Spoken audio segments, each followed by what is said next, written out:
nombre de Dios y de la Patria, damos inicio a esta sesión de la Comisión de Salud.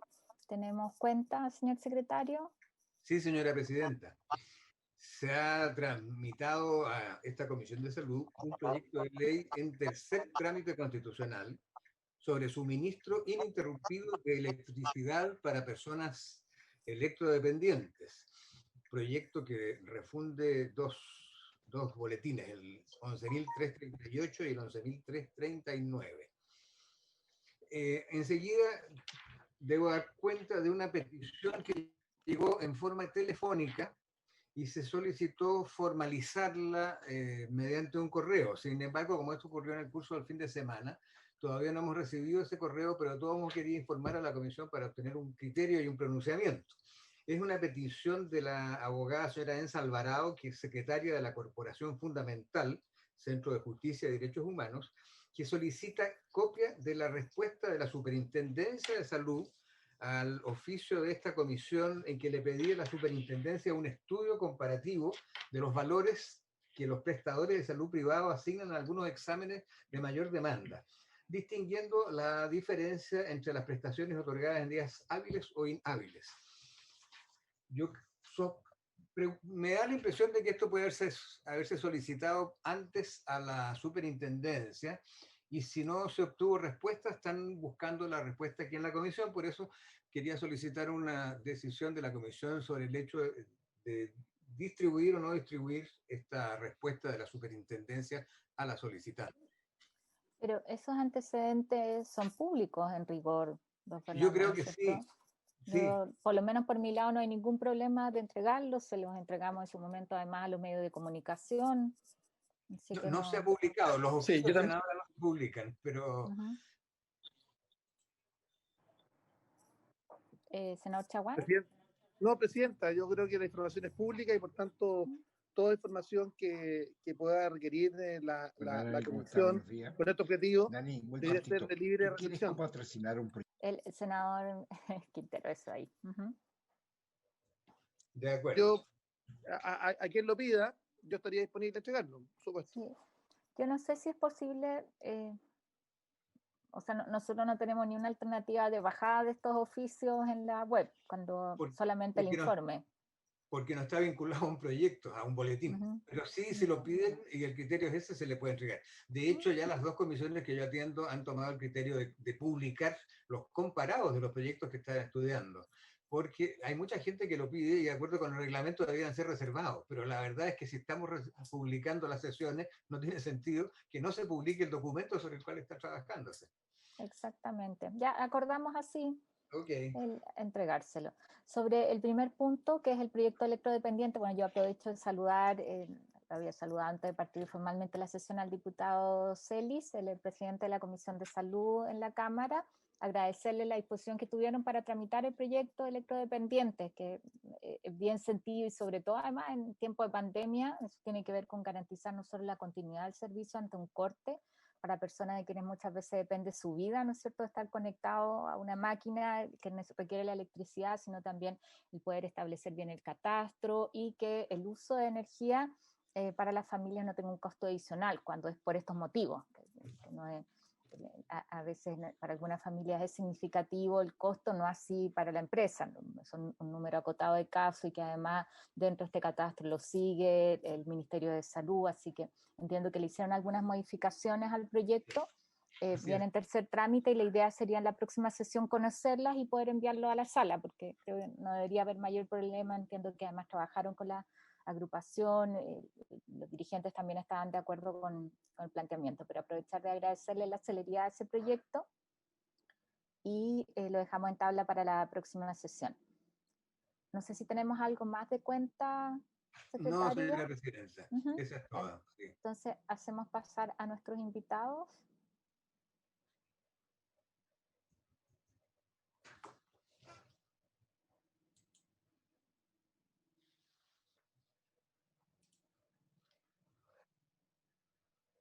Presidenta.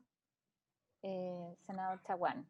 Sí, con ocasión del lanzamiento de Chile Delibera, que será este día miércoles, la gente de la Fundación TIU nos ha pedido el uso de los jardines del Congreso. Yo estoy ahora contactando, sería útil también que, eh, que, que pudiéramos hacer el contacto juntos, debido a que este es un tema, es un encuentro ciudadano en la que se da un proceso que busca participación ciudadana en un ámbito de una reforma a la salud, y por tanto sería útil también que estuviera en conocimiento de los señores senadores, señores y señoras senadores de la Comisión de Salud, a lo menos que este proceso se está llevando a cabo, que estamos trabajando con la Universidad de Stanford y la Fundación Tribu en el contexto de un proceso de deliberación país que busca establecer participación ciudadana para la discusión de dos grandes reformas, la reforma previsional y la reforma a la salud. Y en ese contexto sería bueno también informar a los señores y señoras senadoras de la comisión que se va a generar un sorteo aleatorio de 400 o 400 personas, o sea, las o los 400, que nos van a permitir efectivamente hacer una deliberación respecto a la reforma a la salud. Entonces era bueno tenerlo al tanto de esa información, Presidenta. Sí, yo tenía 2 puntos antes de partir con nuestra tabla, justamente uno era ese. Es un proceso de participación innovadora que lo que busca es generar una metodología, más bien aplicar una metodología que ya ha utilizado la Universidad de Stanford. Nosotros como Senado, en el contexto del Congreso del Futuro, a principios de este año suscribimos un convenio, y en base a ese que se está trabajando hoy día. Y lo interesante también, no solo que sepan que el proceso se va a lanzar el próximo miércoles. Aquí lo que se hace es una muestra de 400 chilenos y chilenas que después son convocados a un encuentro que va a ser probablemente en marzo del próximo año, para discutir temas de política pública, que son, siguiendo los resultados de la asociación, del ejercicio, ¿no es cierto?, que hizo la Asociación Chilena de Municipalidades, de plebiscito, la consulta que se hizo, son salud y pensiones, y ahí hay una serie de materias de política pública que se consultan. Entonces la idea es que también podamos recibir a quienes han estado trabajando en el detalle de esta temática para revisar qué se está planteando desde el punto de vista de salud. Queremos hacer lo mismo con la Comisión de Trabajo respecto al tema de pensiones. Entonces, muy oportuno su planteamiento, senador Chaguán.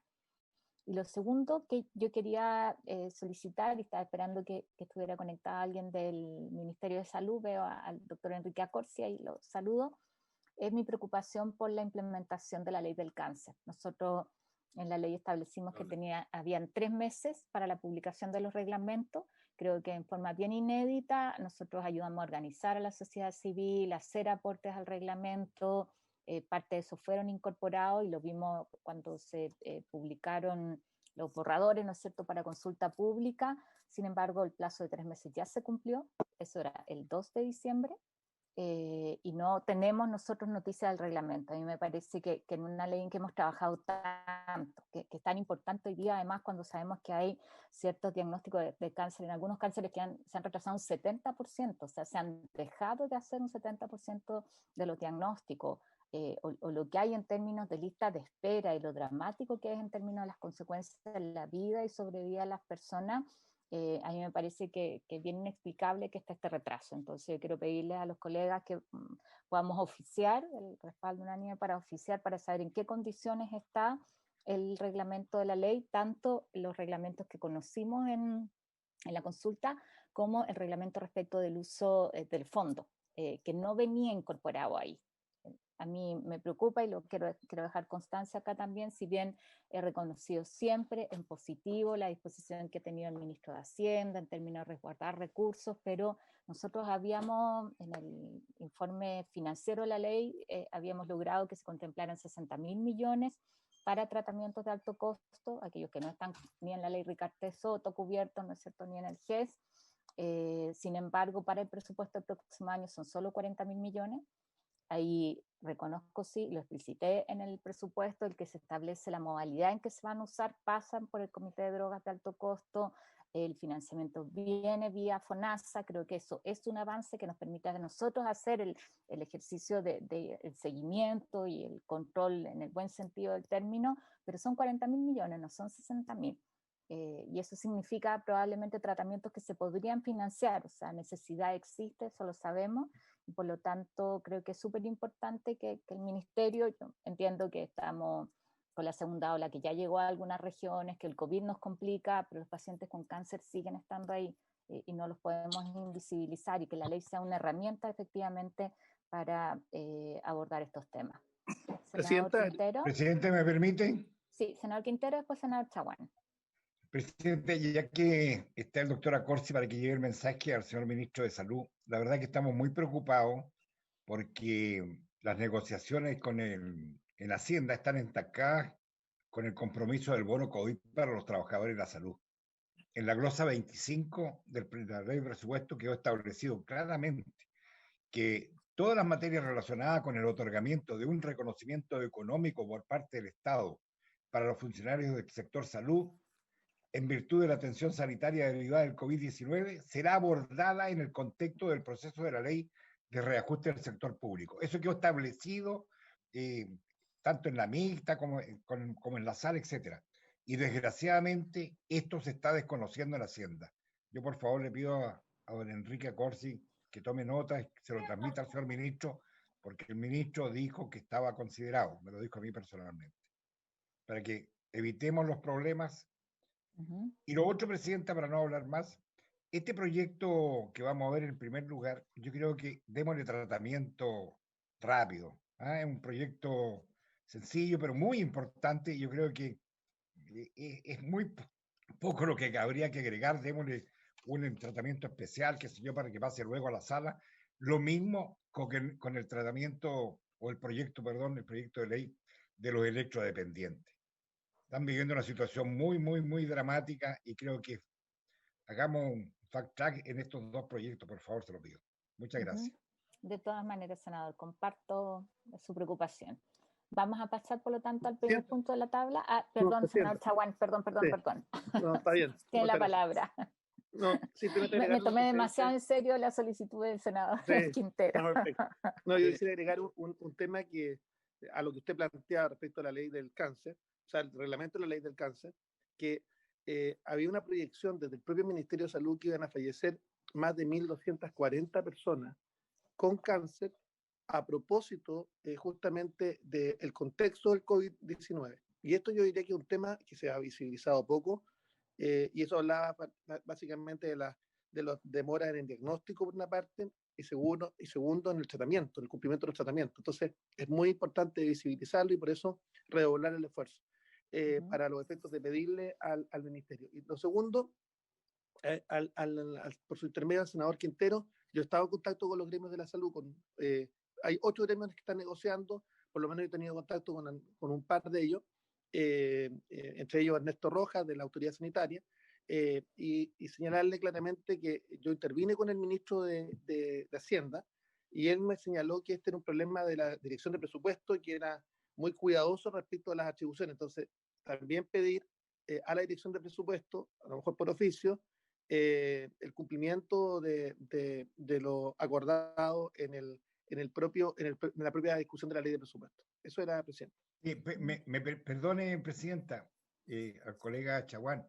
Sí, yo entiendo, pero fue la propia Dirección de Presupuesto que dijo, en conocimiento del ministro, que iba a estar esto en la ley de presupuesto.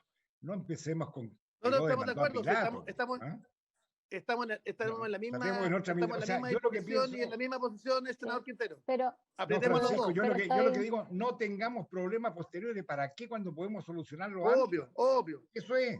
Apretemos los dos. ¿Estamos de acuerdo? Sí. Estamos de acuerdo. Sí, y quizás pueda ser oportuno que invitemos a la Dirección de Presupuesto y a los gremios a una reunión de la comisión. Voy a chequear después con ustedes ahí las alternativas de horario porque no tenemos la sesión de mañana, pero creo que eso quizás podría ayudar también a transparentar cuál es el estado de avance. Yo creo que todos compartimos aquí la necesidad de que se responda en un compromiso que una y otra vez se nos señaló que efectivamente se va a cumplir y que vemos que se retrasa. Es el objetivo detrás del cual estamos todos. Vamos a pasar. Presidenta, la consulta. Entiendo entonces que se aprobarían los dos oficios a que se ha hecho referencia en esta cuenta. Aprobados por unanimidad. Gracias. Pasamos al primer... Cortito, no, doctora Accorsi. Estoy preguntando a Jurídica, a lo mejor durante el transcurso de la sesión podemos tener la respuesta al reglamento. Ya, muchas gracias, Enrique. Además me consta el compromiso que tienes con este tema. Entonces pasamos al primer punto, don Fernando. Efectivamente, señores senadores, sí. El primer punto de la tabla es iniciar el estudio del proyecto que modifica la ley 20.606 sobre composición nutricional de los alimentos y su publicidad, y también la ley 19.886 de bases sobre contratos administrativos de suministro y prestación de servicios, para incorporar a la enfermedad celíaca y al gluten como su principal causante en las menciones y en la regulación contenidas en dichas normas. A este punto ha sido invitado el diputado señor Ricardo C., que está presente en la sesión. Le damos la palabra al diputado Celis para que nos explique la idea inicial del trámite de este proyecto. Yo lo que le pediría es, junto con explicarnos los contenidos y la motivación que hay detrás, si hay algún tema que quedó pendiente en la discusión que tuvieron ustedes en la Cámara o tiene alguna preocupación, y quizá a quién podríamos invitar a la próxima sesión para hacer una audiencia, parte de lo que hay que hacer. Entiendo que hay una agrupación que ha estado bien detrás de esto, pero que lo pudiéramos votar en la próxima sesión para darle una tramitación rápida. Diputado, tienes la palabra. Gracias, presidenta. Gracias por su compromiso. También agradecer las palabras que dice el senador Quintero. Y yo creo que aquí ambos proyectos que usted señalaba, que tiene que ver con el electrodependiente y este proyecto, son proyectos que cubren o abarcan una población escasa, en el sentido que tienen poca prevalencia, pero tienen importancia sanitaria e importancia en la calidad de vida muy importante. Entonces, siendo la enfermedad celíaca una enfermedad de difícil diagnóstico, que abarca aproximadamente el 1% de la población, pero tiene mucha importancia porque la proteína, ¿cierto?, del gluten ejerce o provoca respuestas inflamatorias y respuestas inmunes que afectan de modo muy importante, muy significativo, la salud de las personas. Por tanto, nosotros, junto con una agrupación que nos pidió que abordáramos estos temas, tiene que ver con algo central. Siendo que hoy día existe un reglamento que regula algunos aspectos respecto a la presencia o ausencia de gluten, según como uno quiera verlo, en los alimentos, las organizaciones creen que hay que darle un carácter de ley y que supere el tema reglamentario, que está sujeto fundamentalmente a aspectos administrativos de los distintos gobiernos. Entonces, esto aborda 3 puntos. Uno, que tiene que ver, aprovechando, ¿cierto?, lo que tiene que ver el etiquetado sobre la ley 20.606, adicionar el etiquetado para cuando se señale expresamente que los alimentos están exentos de gluten. Y esto comprende a los alimentos que sean expendidos, ¿cierto?, en el comercio, envasados, o alimentos en cajas, jugos u otros de otra naturaleza, que puedan ser, obviamente, asegurada su calidad en la producción y que no tenga intervenciones de por medio, que puedan ser asegurados que estos alimentos están, ¿cierto?, exentos de gluten, no modificando para nada, ¿cierto?, la norma técnica que establece, ¿cierto?, el reglamento, ¿cierto?, que fue publicado en el 96, que fue modificado en el 2018, que establece 5 miligramos por kilo de producto o de alimento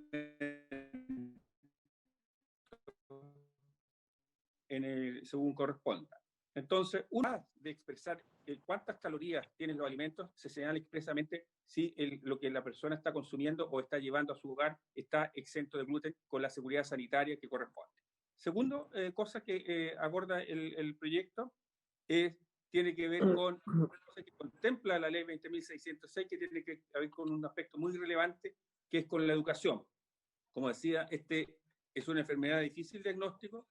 Los niños o los adolescentes, o a veces los jóvenes, comienzan con sintomatología, no saben identificarla porque no han tenido la educación necesaria respecto a lo que tiene que ver con intolerancias alimentarias, con la enfermedad celíaca y con la intolerancia o alergia alimentaria, cualquiera de las tres entidades distintas, ¿cierto? La intolerancia a los alimentos, la enfermedad celíaca o la alergia alimentaria, que son de difícil diagnóstico, abordan o comprometen a un número reducido de la población, pero que es creciente en la medida que los métodos diagnósticos van mejorando.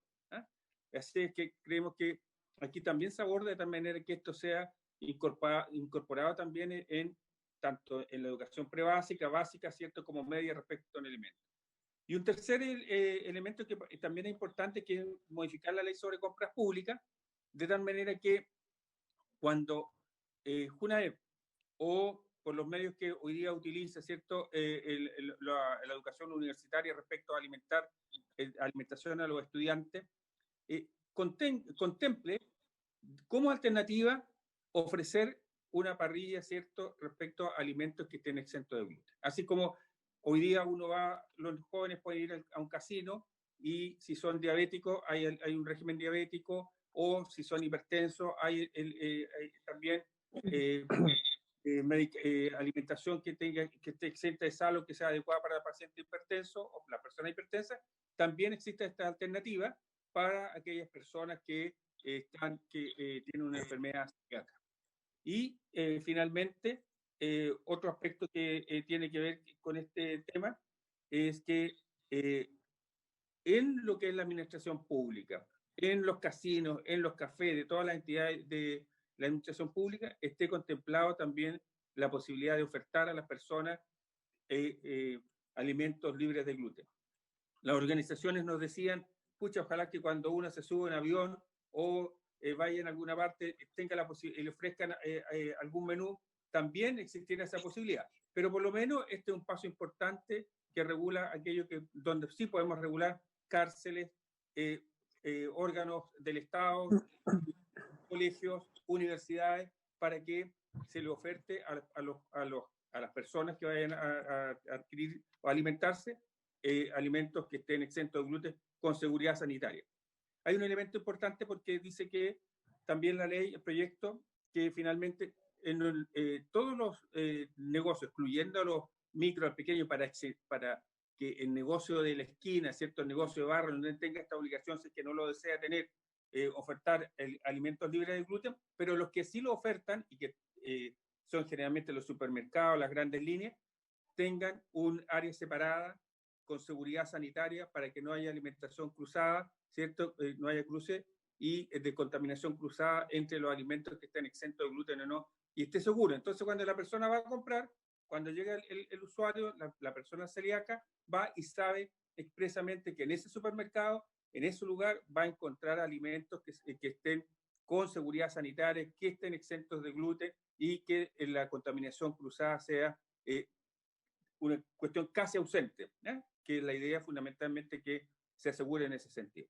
Esos son, Presidenta y señoras senadoras y senadores, ¿cierto?, el elemento central de este proyecto. Gracias, Presidenta. Diputado. Senador Chaguán. Sí, Presidenta, primero felicitar el empuje del presidente de la Comisión de Salud de la Cámara y pedirle que en este proyecto también puedan ser citados los proyectos de ley que los señores y señoras senadores también hemos presentado sobre la materia, que son 2 proyectos, para que sean entregados como antecedentes. Yo sé que no se pueden fusionar porque están en trámites legislativos distintos, pero a lo menos se puedan en el informe de la comisión poder ser mencionado. Hay 2 proyectos de igual naturaleza que están contemplados, que fueron autoría nuestra, de los senadores de la comisión y senadoras de la comisión. Lo primero. Lo segundo, creemos que hay que darle un fast track a este proyecto, que yo creo que es muy relevante. Informarse que Heriberto García, que es el director del ISP, ha también oficiado a los laboratorios para que informen qué tipo de almidón tienen, para que también puedan haber una mención justamente en el etiquetado de los fármacos. Entonces, yo diría que acá se está trabajando en forma sostenida y yo creo que este es un tema de muy ciudadano. Hay mucha gente que efectivamente nos ha pedido avanzar en esta materia y yo agradecer que la Cámara finalmente haya logrado despachar el primer trámite y ahora de nosotros depende despacharlo también rápidamente el segundo. Sí pido que se citen los proyectos de autoridad nuestra que han estado también trabajados sobre la misma materia. Y por supuesto, aprobarlo, Presidenta, cuando se disponga. Fernando, este proyecto es de artículo único. No, señora Presidenta. Es que podríamos solicitar verlo en general y en particular a la vez el miércoles, y que la próxima sesión ahí nos digas tú, Ricardo, yo creo que es súper importante recibir a la agrupación de pacientes. A mí me preocupa un poco conocer cómo opera o en qué capacidad está la JUNAEP, por ejemplo, para hacerse cargo de esta obligación. Me gustaría escuchar al director y no sé si hay alguien más que, me imagino que el Ministerio de Salud también hará su presentación, nos podrá exponer su perspectiva. Pero lo que les pediría a los colegas es si hay algún tema que pudieran revisar el proyecto, cosa de que ojalá pudiéramos despacharlo en la próxima sesión, y vamos a revisar, senador Chaguán, los contenidos de los otros proyectos. Yo le pediría ahí, Fernando, que pudiera hacernoslo llegar o quizás hacer un pequeño comparado de los contenidos, y los vamos a incorporar de todas maneras en el informe. Senadora Fernández. No, Presidenta, yo agradecer al presidente de la Comisión de Salud, saludarlo, y tenemos ahí un invitado que le veo el nombre, pero no alcanzo a ver de qué agrupaciones. Heriberto García, y pedirle, Presidenta, si podemos escuchar a la agrupación, que respecto al tema de los celíacos, creo que es importante ver si es que hay algún cambio que hacer al proyecto tal como para mejorarlo, dependiendo tal como salió de la Cámara. Creo que es súper importante escuchar, como usted lo planteaba, al ministro de Salud y también a la JUNAEP, porque eso es un tema que es relevante ver, que esto no quede en letra muerta, o sea, que uno diga, aquí estamos avanzando, pero en realidad no hay posibilidad de hacerlo realmente. Y pedirle al secretario si es que nos pudiese enviar no solo el proyecto que vamos a ver a los correos, sino que también los otros proyectos que ha habido sobre la materia, para ver si es que hay algo que debamos recoger en indicaciones. Gracias, presidente. De todas maneras, hoy día habíamos invitado solamente al diputado para que nos hiciera la presentación inicial. Entonces acordamos que vamos a solicitar verlo en general y en particular a la vez, no mañana, sino el miércoles en la sala, mañana efectivo, y el secretario nos envía los otros proyectos, e invitamos a la agrupación, al ministro de Salud y al director de la JUNAEP para la próxima sesión, ¿ya? Para ver si podemos avanzar con celeridad. Es esa la idea de todas maneras, así que, diputado. Presidenta, si me permite, le puedo enviar el nombre de la agrupación que ha estado detrás de esto y las señas para que lo puedan identificar y lo podamos invitar y escucharle. Sí, de todas maneras, diputado. El senador Gracias. Quinteros me está pidiendo la palabra. Presidenta, dentro de la lista de invitados, a mí me gustaría agregar al INTA, al Instituto de Nutrición y Tecnología de Alimentos. Sus deseos son órdenes, estimado vicepresidente. Don Fernando me quería decir algo hace rato. Por favor. Perdón, no, es que en el informe de la Cámara están las 3 o 4 asociaciones que fueron escuchadas sobre el tema. La primera es tal vez la que el diputado señor Celis estaba mencionando, que es la Corporación de Apoyo al Celíaco. También lo que podemos hacer es invitarlas a todas, pero pedirles que, como esto ya está en segundo trámite, y en eso quizás, diputado, tú nos puedes ayudar, el que hagan una presentación en una síntesis, porque ya viene con avance, entonces que ellos probablemente deben estar coordinados, ahí yo puedo conversar con ellos también. Pero con eso... Perfecto, presidenta. Dejamos liberado al presidente de la Comisión de Salud de la Cámara, el diputado Ricardo Celis, salvo que quiera seguir acompañándonos, siempre es bienvenido. Y muchas gracias por su receptividad, presidenta, ¿eh? Pero voy a retirar porque tengo ahí otras, usted sabe cómo es la cosa esta de las pegas. Por eso lo libero y lo despido. Y vamos a pasar, Fernando, al segundo punto de la tabla. Con su venia, señora presidenta, el segundo punto de la tabla de hoy es continuar el estudio del proyecto de ley que modifica la ley 20.584 para establecer un estándar especial en relación al acompañamiento de infantes y disponer un mandato general de trato digno y respetuoso a quienes acompañan a pacientes hospitalizados o sometidos a prestaciones ambulatorias. A este punto fue invitado el doctor en psicología, don Felipe Lecanelier, quien está presente. En la sesión anterior se acordó precisamente dar esta semana para que pudiera profundizarse el contenido del proyecto en la eventualidad de que estimen los senadores la procedencia de hacerle algunas indicaciones. Le damos la palabra entonces a Felipe. Recién la habíamos visto con cámara ahí. Muchas gracias por acompañarnos el día de hoy. Entiendo que tú conoces el contenido del proyecto, has estado detrás, así que te escuchamos y después damos un espacio para si hay consulta a los senadores y las senadoras. Compartir pantalla, si me dejan. Por supuesto. Ahí estamos viendo tu pantalla. Sí, a ver. Un segundo que no sé por qué. Ya. La verdad es que agradezco primero a la comisión por invitarme. Siempre es un orgullo estar acá en todo lo que tiene que ver con la infancia. Yo llevo 20 años en esto, investigando y haciendo miles de cosas, y quería hacer una presentación bastante breve que contiene dos partes. Uno, voy a partir con justamente el tema del acompañamiento hospitalario respetuoso y humanizado. Yo no sé si ustedes saben, pero cuando nosotros nacemos solo con el 22% de nuestro cerebro desarrollado, cosa que es una de las grandes, ¿cómo podría decirlo?, desafíos del ser humano. ¿Quién nace con el 22% de su cerebro desarrollado y se desarrolla? Y aquí estamos todos adultos.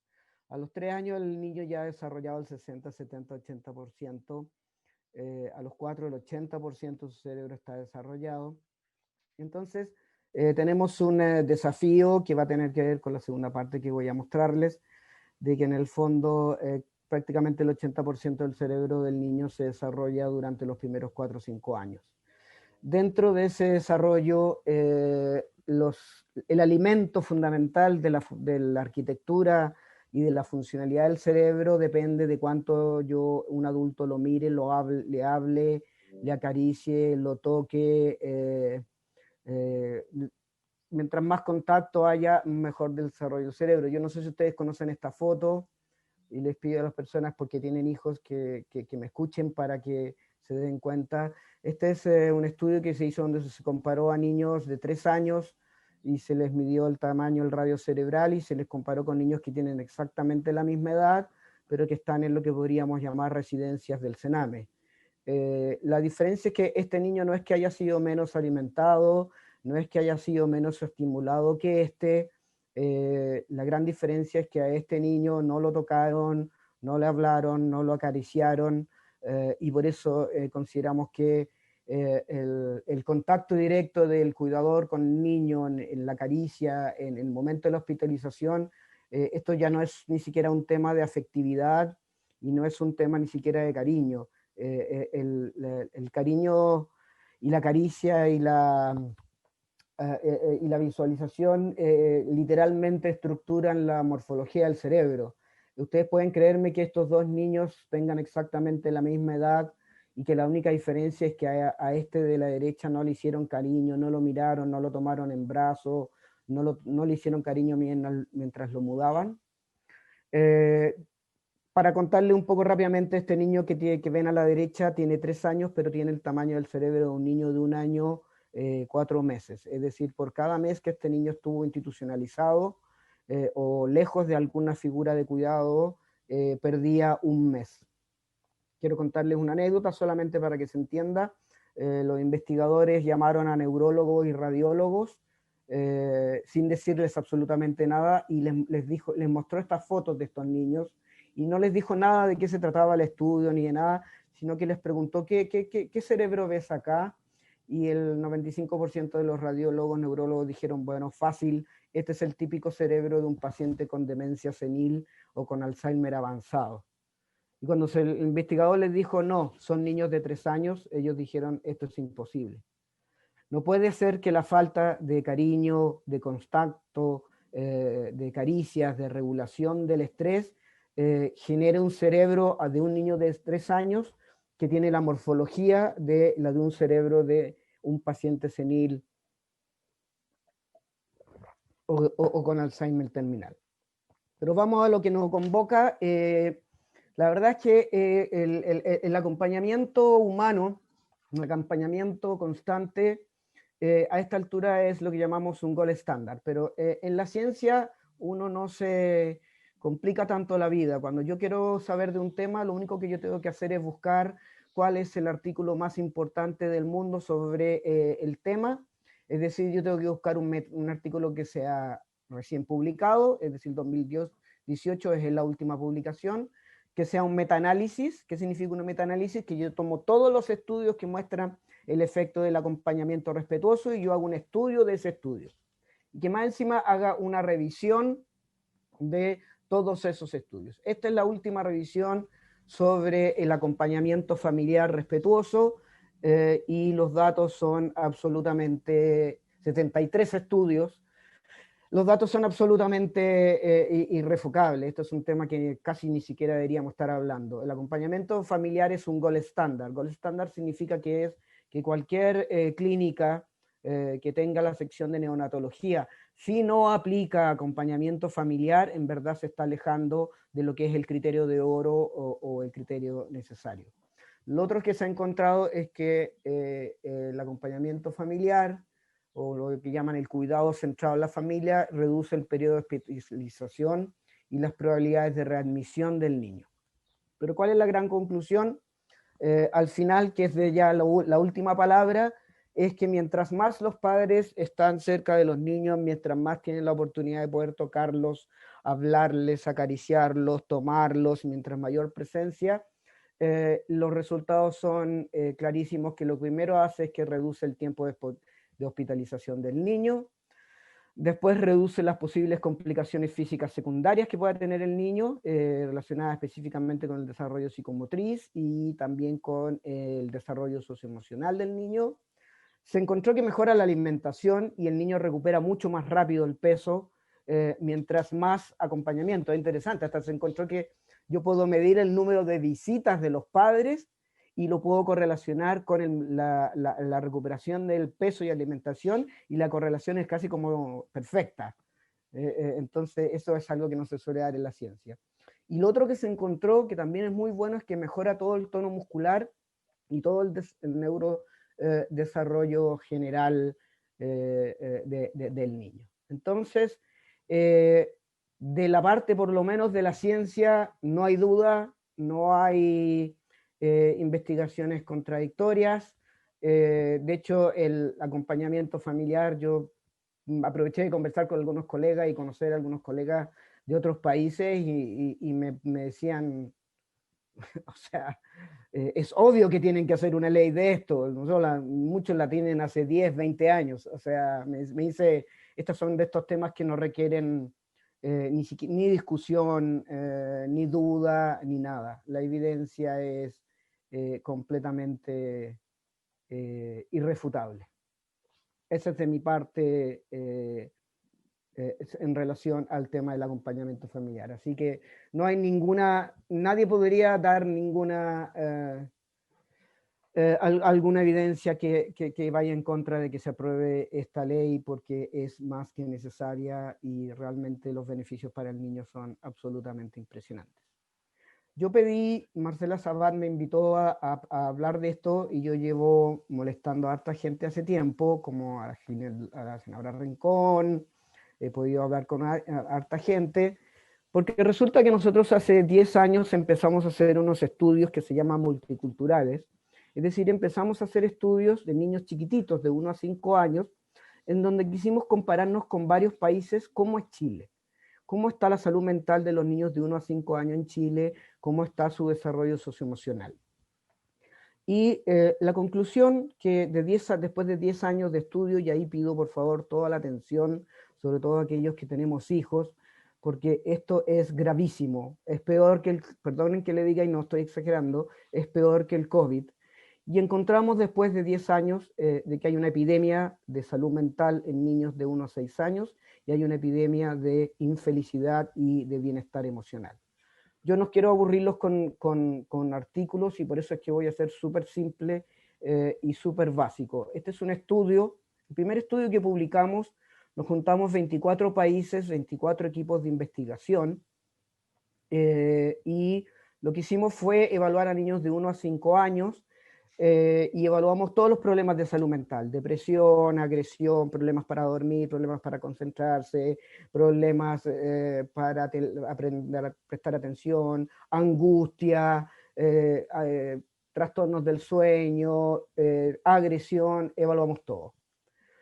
Y nos juntamos, es el estudio más grande que se ha hecho en el mundo, y para sorpresa de todos nosotros, Chile aparece como el país que tiene la tasa más alta de todos los problemas de salud mental.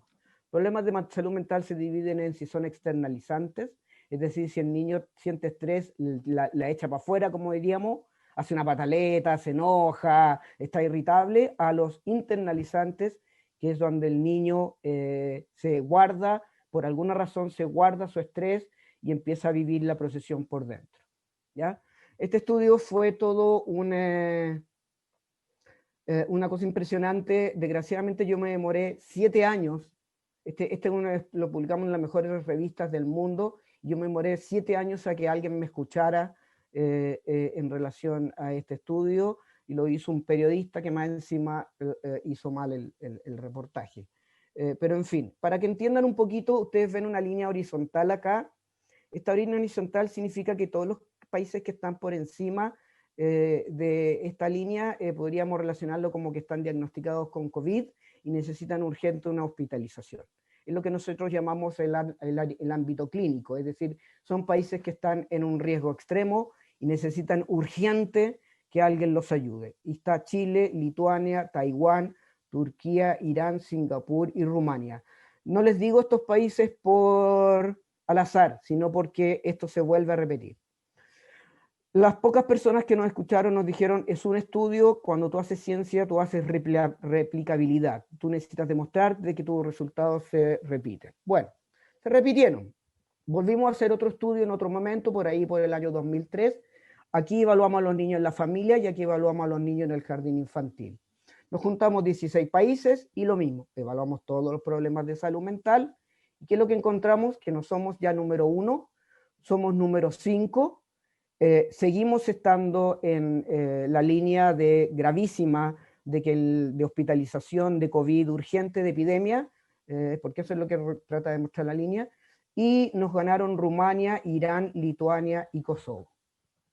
¿Ya? Les vuelvo a repetir esto porque en casi todos los estudios que hemos hecho, los niños chilenos, la experiencia de los niños chilenos son más parecidas a Kosovo, Lituania, Irán, Rumania, Corea, que a los países del hemisferio norte, tipo Europa y Estados Unidos.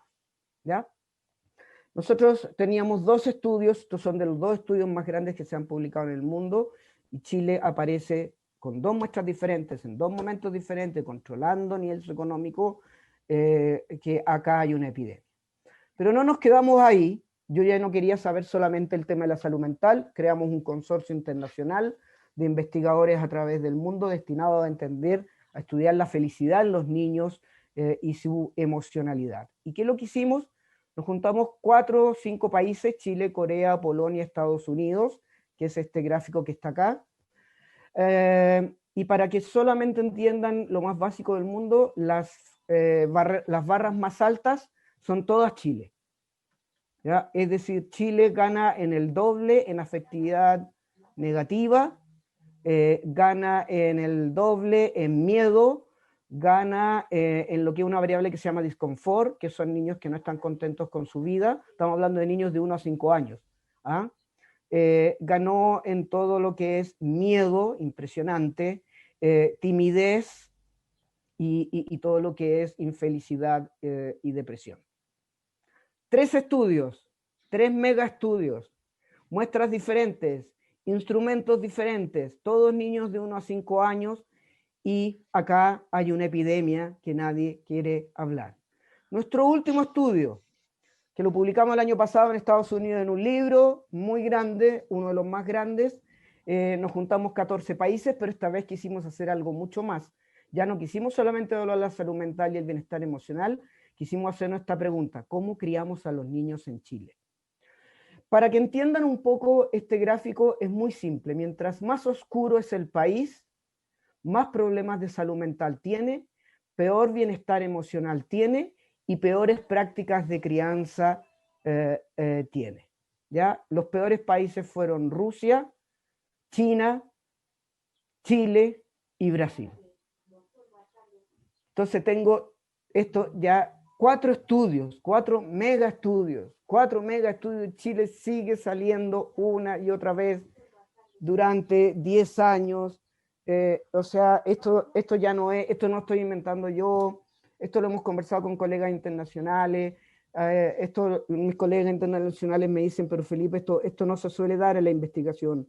Tú no haces 4 estudios y encuentras que tu país siempre sale el peor de todos. Mis colegas me preguntan, ¿qué le hacen a los niños en Chile ustedes? ¿Qué educación le hacen? ¿Qué tipo de crianza? Esto es una epidemia. Tiene todas las características metodológicas. Tráigame un metodólogo y me va a decir, no es una pandemia porque no es en todo el mundo, es en Chile. Es una epidemia en niños de 1 a 5 años. Entonces, realmente es gravísimo. Yo no sé si yo les mostré la foto de ese cerebro, de que el bebé nace con el 22% de su cerebro desarrollado, pero ¿qué pasa si sus primeros 4 o 5 años del 80% de su cerebro, él está infeliz, él tiene problemas de salud mental? ¿Cuál es el futuro de esos niños? Y desgraciadamente el futuro ya lo sabemos, somos el segundo país que tiene la tasa más alta después de Corea de suicidio adolescente.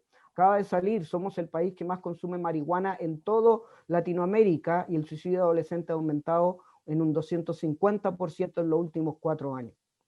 Es decir, estos niños, lo más probable que ya los primeros, ya son adolescentes. Entonces, ¿por qué tenemos estos problemas de salud tan graves? ¿Qué educación tenemos? Pues el niño no tiene otra, no hay otro lugar. Me tocó en una comisión pasada estar y un diputado me dijo algo muy inteligente, me dijo, lo que tú me estás diciendo entonces que los niños no tienen un lugar donde están felices. No, porque sus únicos 2 lugares son el colegio o la familia. Yo no tengo tiempo para explicarles, pero hay 50.000 estudios que han mostrado que mientras más, y esto no solamente pasa en lo psicológico, sino en lo físico también, mientras más temprano empieza un problema, más probable es que ese problema se cronifique a través de la vida. Las personas que que han tenido cáncer, que han tenido depresión, que han tenido todo tipo de problemas, saben eso. Mientras más temprano empieza un problema, más probable es que ese problema se cronifique y se agude y se agrave a través de la vida. Entonces lo que hicimos fue tratar de encontrar, analizando los datos, qué pasa en Chile, y voy a ser muy rápido porque ya quiero terminar, y encontramos que el gran patrón, encontramos un síndrome, ¿me entienden? Acá tenemos niños que están enfermos, que hay que hospitalizarlos, que tienen un COVID de salud mental y desarrollo emocional, y estos niños, ¿de qué están enfermos? De un síndrome. ¿Qué es lo que es un síndrome? Lo que llamamos un síndrome internalizante. ¿Qué significa? De que el problema que tienen todos estos niños es que estos niños no pueden expresar lo que sienten. No pueden moverse, no pueden alegar, no pueden hacer pataletas, no se pueden mover en el colegio. Todo su estrés, y eso el síndrome, se lo guarda. ¿Y qué es lo que genera? Ansiedad, depresión, angustia, miedo, insomnio, problemas de concentración, enfermedades psicosomáticas, ideas suicidas y apatía. En el mundo, si ustedes revisan cualquier estudio del mundo, van a encontrar que la prevalencia de problemas internalizantes nunca supera el 2 al 5%. Chile tiene entre el 16 y el 20%. Tenemos 4 o 5 veces más de problemas de depresión, angustia, insomnio, ideas suicidas en niños de 1 a 5 años. No quise mostrarles una slide que la Organización Mundial de la Salud declaró que para el 2030 aquellos países que sean más internalizantes van a ser los países menos productivos económicamente. Se los digo a aquellos que les interesa la productividad económica, ¿ya? Porque cuando tú internalizas a un país, a los niños los vuelves que vivan su procesión por dentro, lo que va a pasar es que van a empezar a pedir cada vez más licencia por depresión, por todo tipo de problemas, y justamente la OMS dijo que para el 2030 los países como Chile más internalizantes menos productividad económica tienen, por lo que sería bueno que le dijeran a alguien que parece que a la gente que está más preocupada por la productividad económica. Tengo solo 2 o 3 minutos y le quiero dar ejemplos muy concretos y muy graves de cómo nosotros empezamos a internalizar a los niños desde que nacen hasta que cumplen, hasta los 15 años. No sé si ustedes conocen, quizás la senadora Boich conocerá el Duérmete Niño. Duérmete Niño es un sistema asqueroso en donde a los niños se los deja dormir, se los deja solo en la noche, durmiendo hasta que los niños, entre comillas, aprenden a dormir solos.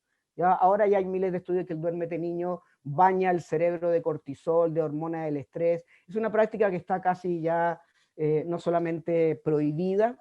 Bueno, nosotros encontramos que Chile, en el último estudio, es el país que más aplica el Duérmete Niño. A pesar de que tenemos un Chile Crece Contigo, que habla del colecho, del respeto, Chile es el país que más aplica el Duérmete Niño en estos momentos, pero si ustedes ven estas estrellitas que hay acá, eso no es lo más preocupante, sino que en Chile el aplicar el Duérmete Niño genera casi un 80-90% de niños que ya durante los primeros 6 meses empiezan a tener síntomas de depresión, apatía y angustia. Ganamos en Duérmete Niño. Este es un estudio que hicimos en salas de cuna Junji Integra. No, se los voy a explicar de manera muy simple. ¿Qué es lo que le encontramos?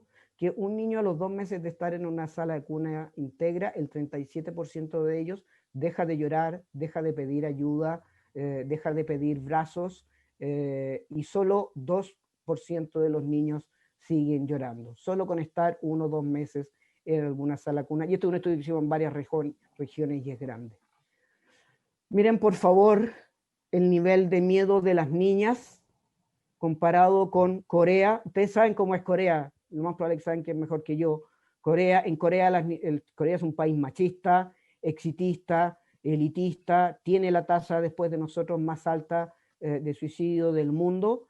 Las niñas chilenas tienen, si ustedes pueden ver, 1, 2, 3, 4, 5,5 veces más miedo que las niñas coreanas. Y hay una diferencia estadísticamente significativa con los niños chilenos.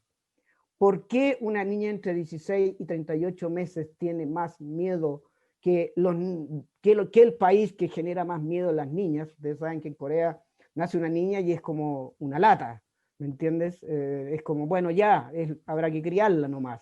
Allá, y yo me pregunto, ¿cómo puede ser que una niña chilena tenga 5 veces más de miedo que una niña que ya sabemos que es un país que infunde miedo? Yo no tengo la razón, pero esto hay que estudiarlo, porque este estudio lo hicimos con niños de 16 a 38 meses.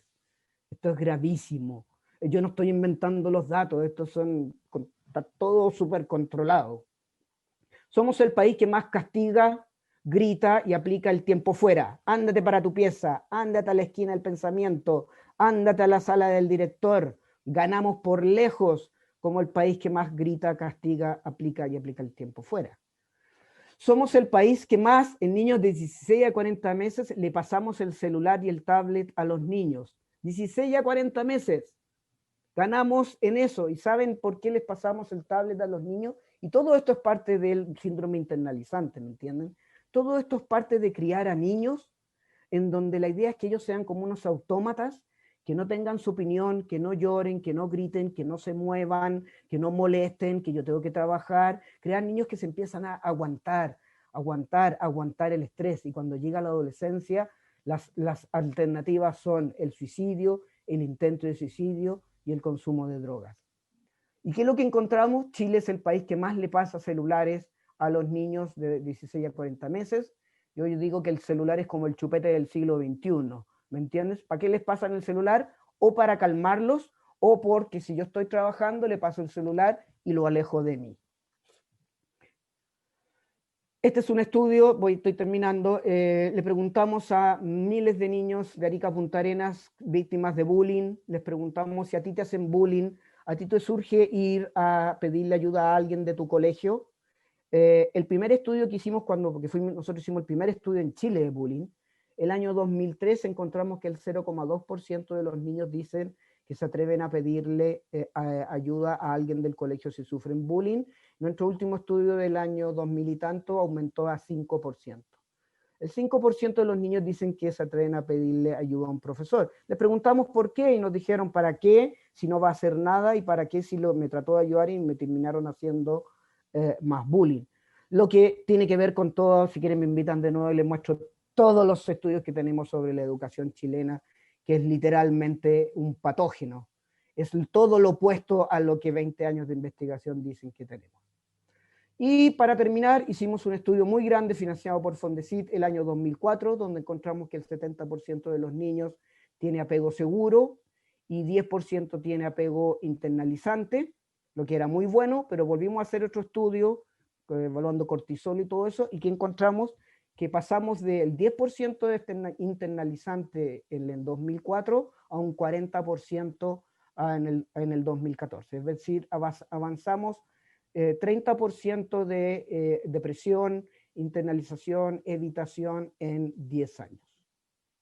Quiero leerles esto para terminar. Esta es la conclusión que mis colegas de otros países nos dicen sobre cómo criamos a los niños. Y está publicado en este libro.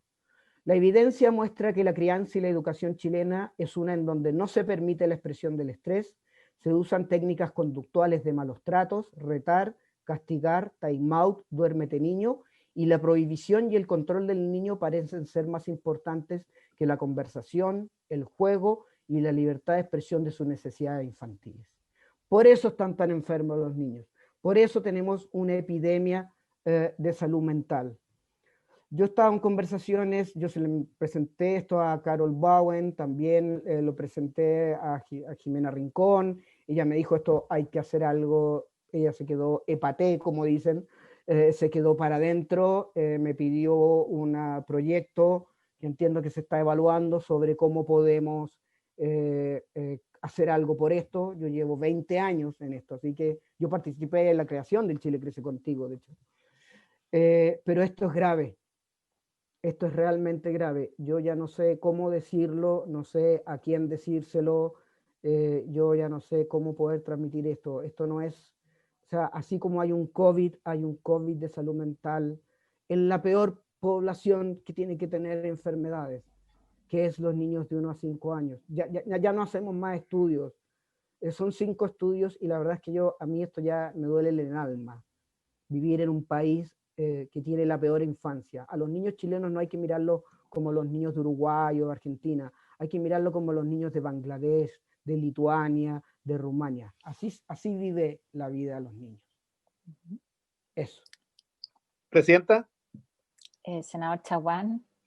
Sí, Presidenta, Déjeme agradecerle primero a Felipe su presentación, por lo menos. De verdad, muchas gracias. Creo que es súper ilustrativa y yo no tengo duda que a varios de los que estamos acá nos interesa el poder conversar un poquito más. Excede obviamente al alcance que pueda tener este proyecto, pero yo quiero agradecerte, me lo planteó la senadora Sabat, que habías pedido, Felipe, poder mostrar estos datos.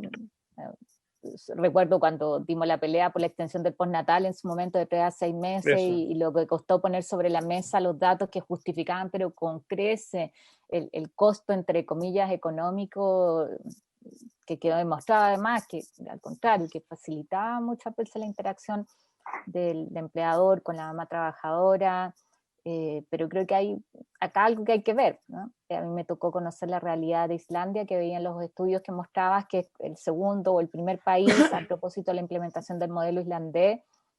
Lo conocimos en un trabajo bien transversal, hubo un esfuerzo, yo creo que bien orientado desde la voluntad política de implementarlo, pero se transforma en Elige Vivir Sin Drogas, que no es lo que se busca, sino que es cómo cambiamos el medio para que cambie la realidad de los niños. Entonces, si uno tuviera probablemente los datos de este año son aún más dramáticos, ¿no? Sí.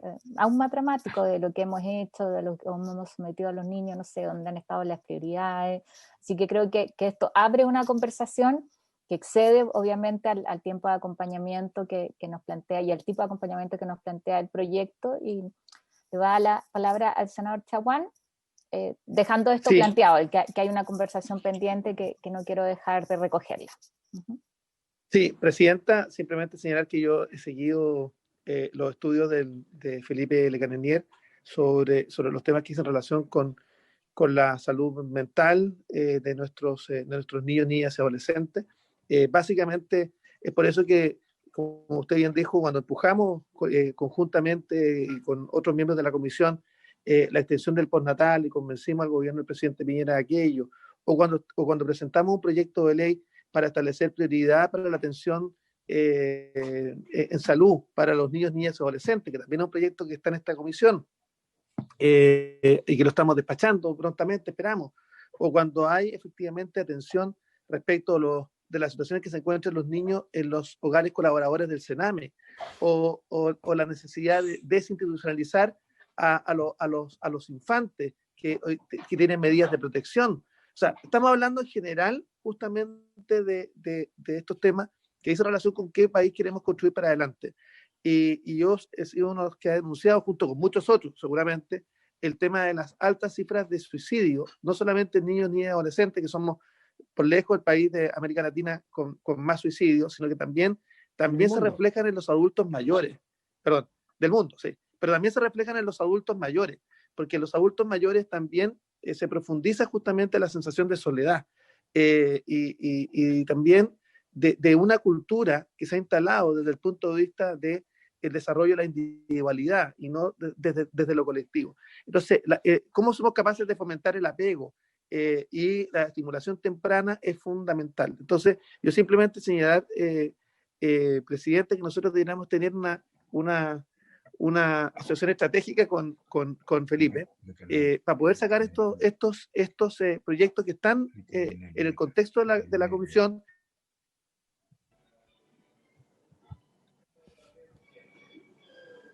Se nos congeló el senador. Y que esperando, y que agradecer a la senadora Marcela Sabat por haber invitado a Felipe Le Grenier. Yo he estado siguiendo los estudios de él y yo comparto absolutamente que debe haber una preocupación muy distinta respecto de la pequeña infancia de los niños, niñas y adolescentes, y eso implica poder sacar adelante estos proyectos que le den sustento justamente a esta materia. Felicitar a Felipe.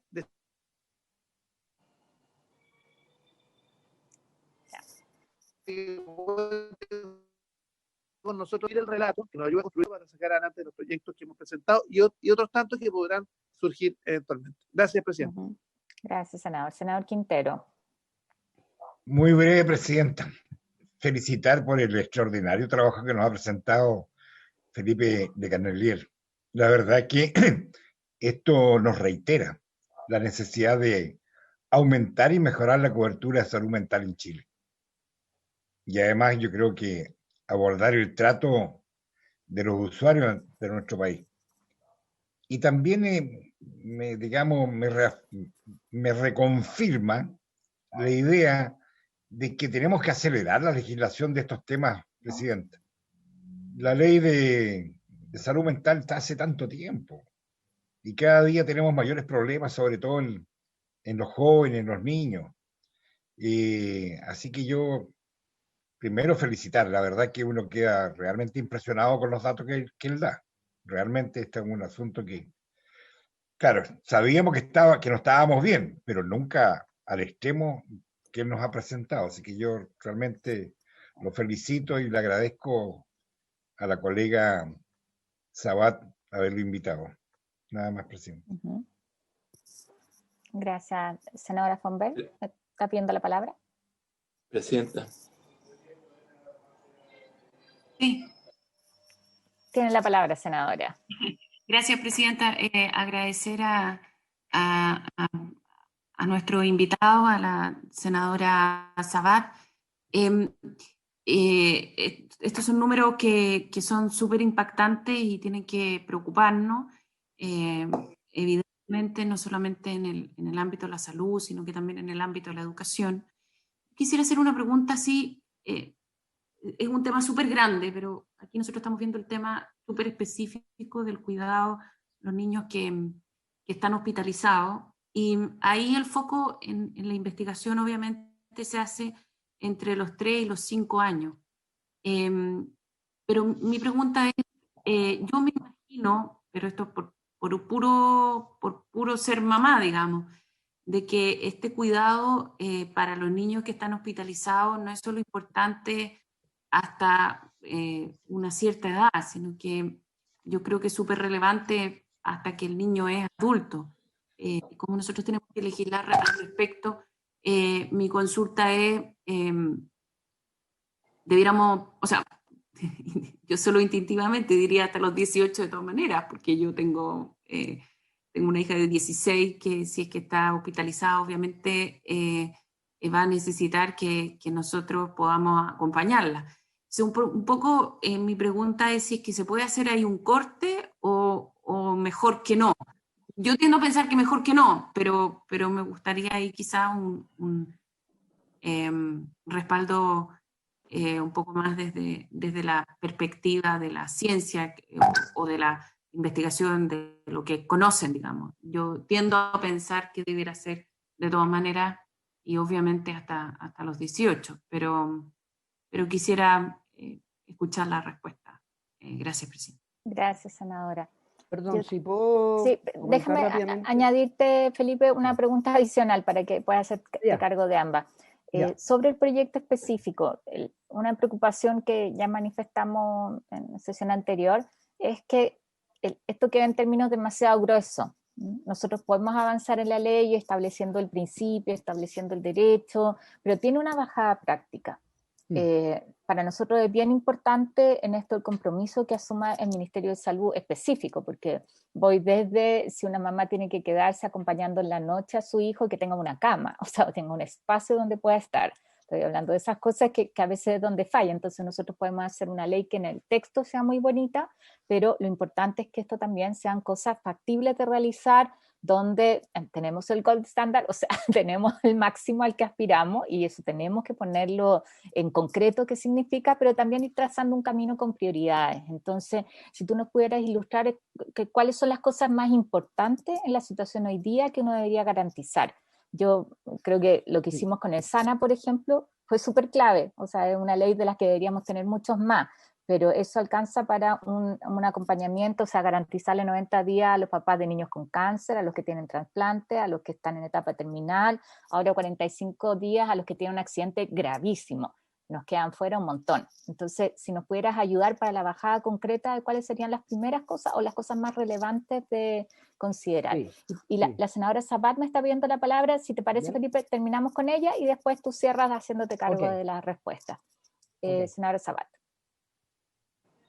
Gracias, presidenta. Yo la verdad no quiero quitar más tiempo a lo importante que tiene que decir Felipe en la respuesta. Yo quiero agradecer el espacio, el tiempo que se dio para esta exposición, y hay cosas que si uno quiere verlas desde el punto de vista de números, como a muchos les gusta verlo, con respecto a cómo podemos ahorrarle o costos a la salud pública, cuando se habla de este acompañamiento que reduce el tiempo de hospitalización, que mejora la alimentación y recuperación rápida del peso del neonato. O sea, hay planes que solamente queremos reducir costos a la salud pública, si es que quiere verse desde esa perspectiva, porque se ha generado en este espacio de los estudios que muestra Felipe, que aquí mucho tiene que ver con cómo vamos a ser mejores adultos cuando tratamos mejor a nuestros niños, y cómo eso hoy día lo estamos perdiendo porque no estamos teniendo conciencia de lo importante que es el acompañamiento para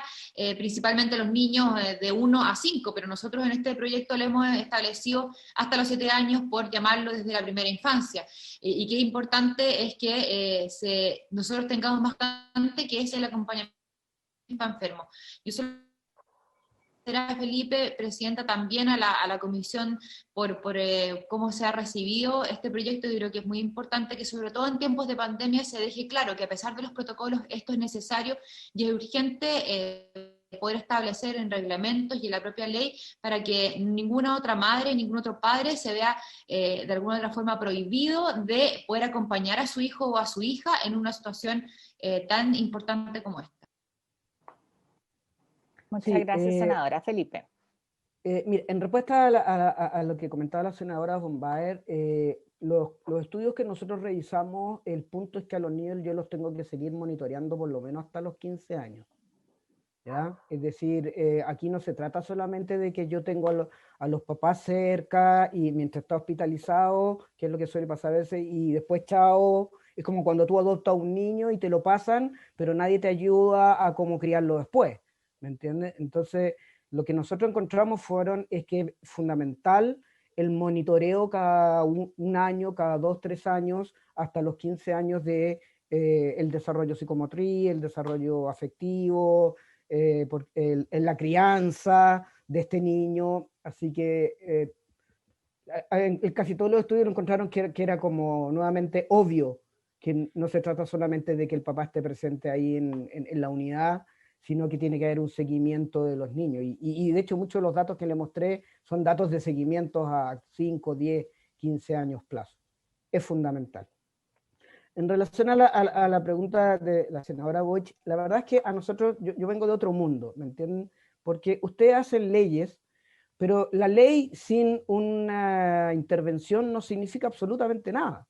Yo participé de la ley de anti-bullying, porque fuimos los primeros que investigamos el bullying en Chile, y la ley de bullying se convirtió no en lo que había que hacer, que era que había que hacer programas anti-bullying en los colegios, y al final solo quedaron en que se hacían comités de convivencia, y ya sabemos que los comités de convivencia no sirven de nada. ¿Me entiende? Entonces, si a usted a mí me preocupa, haga todas las leyes que quiera, pero a mí lo que me interesa es que yo necesito, y yo fui súper claro en que lo conversé con la senadora Rincón, de que hay un presupuesto para que a mí me dejen hacer no solamente un estudio, sino que un programa de intervención desde el embarazo hasta los primeros 3 años, donde yo demuestre empíricamente que la salud mental de los niños está mejorado. Porque si yo espero la ley, ese es el problema que tienen todas las leyes, que no vienen con el modelo. Entonces, en relación al acompañamiento, la ley va a ser muy hermosa, ¿me entiendes? Pero lo que tienen que hacer es que la ley tiene que obligar a todas las unidades a tener un modelo de intervención de acompañamiento manualizado, probado, ¿me entiendes? Compartido, socializado, bajo criterios de expertos, y ahí va a funcionar, ¿me entiendes? Si la ley no se convierte en acción concreta para el que la recibe, no tiene ningún sentido. Entonces, eso lo hemos tratado de hacer, le hemos pedido a veces a una unidad neonatológica. Es decir, la ley tiene que exigir, así como la ley anti-bullying le exigió a los colegios que tenían que tener comités de convivencia, esta ley tiene que tener en algún momento algún inciso, algo que diga que es obligación que tienen que tener un manual y un procedimiento de acompañamiento. Que no se trata de llegar y decirle ya, juegue con su agua, tóquela, y no. Tiene que haber un procedimiento elaborado por expertos, y ese procedimiento se tiene que convertir en un manual, y las unidades están obligadas a cumplir ese manual. Y en relación a mi epidemia, que pareciera que ustedes todavía no me creen que es una epidemia, o no me quieren creer, porque es raro, y que es gravísimo, y les digo, es muy grave, yo lo vivo todo el día, atiendo pacientes, me paso recorriendo todo esto es gravísimo. Yo necesito que esto se convierta en un proyecto concreto. Así, yo se los pido así, pero así se los estoy pidiendo. Aquí no, yo no puedo esperar la ley al ver a niños que de 1 o 5 años tienen depresión. No. Aquí se está tratando de ver algún financiamiento, creo que a través del Chile Crece, yo les pido la ayuda, pero yo necesito poder mostrar algo que no tiene el Chile Crece Contigo. Y es que el Chile Crece Contigo se centró demasiado en el desarrollo cognitivo, por razones obvias, se centró demasiado en el desarrollo psicomotriz y olvidó la salud mental, olvidó el trauma en los niños. Necesitamos hacer un estudio bien hecho, piloteado, evaluado, para que muestre que por lo menos estamos haciendo algo. Eso es lo que esa es mi petición, así que se los ruego. Y yo les aseguro que con los presupuestos que ustedes manejan y los que yo manejo, con lo que ustedes me podrían dar, yo podría hacer 7 estudios. Estos 4 estudios que yo hice, yo los hice con mi plata. Para que ustedes vean que cuando uno quiere hacer algo, lo hace. Yo solo quiero clarificar que si a nosotros dependiera asignar los recursos al tiro, dimos una pelea bien importante en el presupuesto para el tema de salud mental, y yo comparto, doctor, contigo que avanza demasiado lento respecto de la realidad dramática que hay, pero al menos tenemos hoy día recursos identificados para salud mental. Entonces creo que parte de la tarea es cómo esos recursos que hoy día existen también llegan a lo que tienen que llegar y con la rapidez necesaria. Creo que en esto hay mucha similitud con lo que pasa con cáncer, que lo decíamos originalmente, o sea, aprobamos, están los reglamentos, hacemos nuestro trabajo, pero yo misma lo señalé, ojalá las leyes fueran la varita mágica que resuelve los problemas, pero son una herramienta importante, pero no bastan por sí solas. Y yo solo quiero señalar que aquí además los niños son expresión de la sociedad, es lo mismo que pasa con los adultos mayores, o sea, de lo que estamos haciendo, y podemos tener muchas cosas, pero si no cambiamos ciertas cosas como sociedad, y que es cuando yo digo no es la culpa del niño, que muchas veces cómo se enfrentan los programas, ¿no es cierto? No es la culpa del adulto mayor también o de la persona mayor, sino que es el entorno y lo que le estamos ofreciendo. Entonces, hay una reflexión como súper profunda, yo comparto el sentido de urgencia, absolutamente. Entonces, nos quedamos con eso. Como una sociedad enferma. ¿Presidenta? Senador Chaguán. ¿Presidenta? No, Presidenta, si es posible, yo vuelvo a insistir, yo conozco los estudios, he estado muy al tanto, básicamente lo que dice relación con los impactos que esto tiene en los niños que además tienen internación en hogares colaboradores del Sename, donde claramente hay un tema de desarrollo cognitivo, de los afectos, de los apegos que en definitiva marcan a los niños. Y por lo mismo yo hago el siguiente llamado, que la comisión pueda liderar este proceso, de comentarle a Felipe que nosotros no asignamos recursos, sino que los recursos, estamos en un régimen presidencialista y que los recursos los asignan los propios ministerios. Y lo que podremos hacer en esta comisión de salud es poder coayudar a Felipe de Calenier a poder tener una reunión en esta comisión, en este contexto, con la ministra de Desarrollo Social y el ministro de Salud, para definir un programa específico. A mí me parece muy relevante y urgente poder desarrollar no solamente los estudios, sino que además poder generar los protocolos de intervención, los modelos de intervención, que eso es fundamental. Y ahí es donde nuestro país está acogiendo. Entonces, lo que yo propongo es que la comisión pueda, en unas 3 semanas más, una vez que podamos despachar los proyectos respectivos que hemos acordado, poder o generar una sesión especial, o puede ser antes, ojalá antes, donde podamos invitar a los ministros, que son los que asignan los recursos respectivos, a poder efectivamente generar un modelo de intervención y, por supuesto, los recursos necesarios para los estudios correspondientes. Eso, Presidente. La senadora Rincón tiene un proyecto en sus manos, por si acaso, ¿ah? Con presupuesto, con estudios, con todo, nosotros le entregamos hay que traerlo a esta comisión, Felipe, si nos puede mandar a esta comisión sería espectacular. Encantado. Y quería decir una última cosa porque sé que están faltos de tiempo. Lo que mencionaba el senador Chaguán, nosotros hace algunos meses revisamos todas las normas técnicas de todos los programas del Sename junto a expertos e hicimos un documento de aproximadamente 6-7 páginas que demuestran empíricamente que todas las prácticas que las normas técnicas del Sename se oponen literalmente a todo lo que las convenciones, los modelos internacionales dicen que hay que hacer. Bueno, yo quiero agradecer. Presidenta, ¿no? Solamente... Es que, 30 segundos, Presidenta, déjame 30 segundos. Hacemos lo opuesto a lo que hay que hacer. Sí. No, exactamente. Es por esa razón que me tocó a mí denunciar al Estado de Chile ante la Comisión Interamericana de Derechos Humanos, y Chile vulnera 38 artículos de la Convención y el protocolo facultativo, justamente en esta dirección. Por eso es tan potente lo que está planteando Felipe. Eso, perdona, sí, Presidente. Pero yo no puedo dejar de compartir una reflexión que decía la senadora Fonberg como mamá. Ahí me preocupan los niños que están en sus casas, que no están internalizados y que son parte de los datos de ese estudio. Ojo, o sea, eso es aún más dramático porque son muchas veces niños que están con sus padres, que están en un entorno donde probablemente no hay ni una justificación para que no tengan el afecto y el cariño que necesitan, ¿no? Entonces, creo que ahí hay un punto del cual tenemos que hacernos cargo. Yo creo, Felipe, que hay acá, yo creo que todos nos quedamos con ganas de conversar harto. Estás silenciado, no te escucho. Comparamos en el primer estudio, el más grande de todo, comparamos nivel socioeconómico muy bajo, muy alto y el medio. ¿Saben qué encontramos? Los opuestos se juntan. Los niños de niveles socioeconómicos más bajos tienen exactamente los mismos niveles de problemas de salud de los niños de niveles socioeconómicos más altos.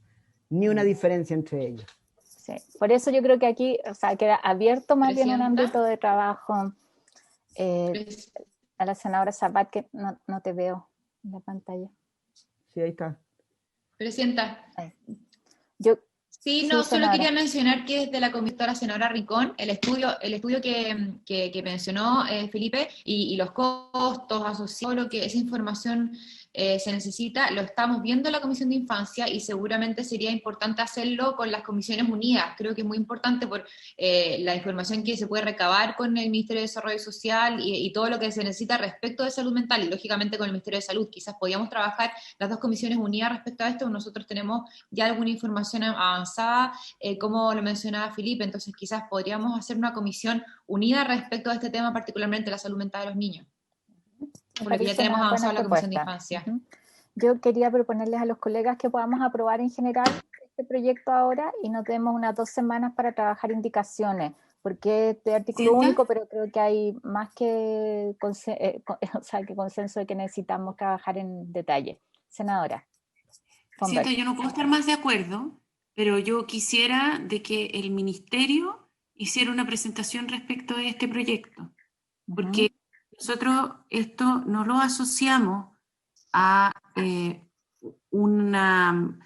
algo real y que incluso tenga presupuesto. Nos vamos a quedar con una cosa que va a quedar muy bonita, pero no va a traducirse en la realidad. Entonces, a mí me falta en este proyecto la presentación del Ministerio y con el compromiso, con un levantamiento también, o con el compromiso de cómo esto se va a traducir en la realidad. Y me parece bien votarlo en general, pero después no quiero que nos pase que vamos a votar en general y vamos a llegar a la discusión en particular y todavía no hemos escuchado al Ministerio. Por lo menos para mí es súper importante escucharlo y escuchar también cuál es el compromiso del Ministerio de que esto se traduzca en una realidad y que sepamos cuánto cuesta también, porque decir que esto no tiene ningún costo no es verdad, porque entonces no vamos a hacer nada al final. O sea, a mí me importa mucho la presentación del Ministerio, Presidenta. Gracias. Comparto absolutamente su aprehensión y su interés, y por eso me parece que una fórmula de apurar al Ministerio es que demos 2 semanas de plazo para hacer indicaciones, que el Ministerio también pueda hacer la suya.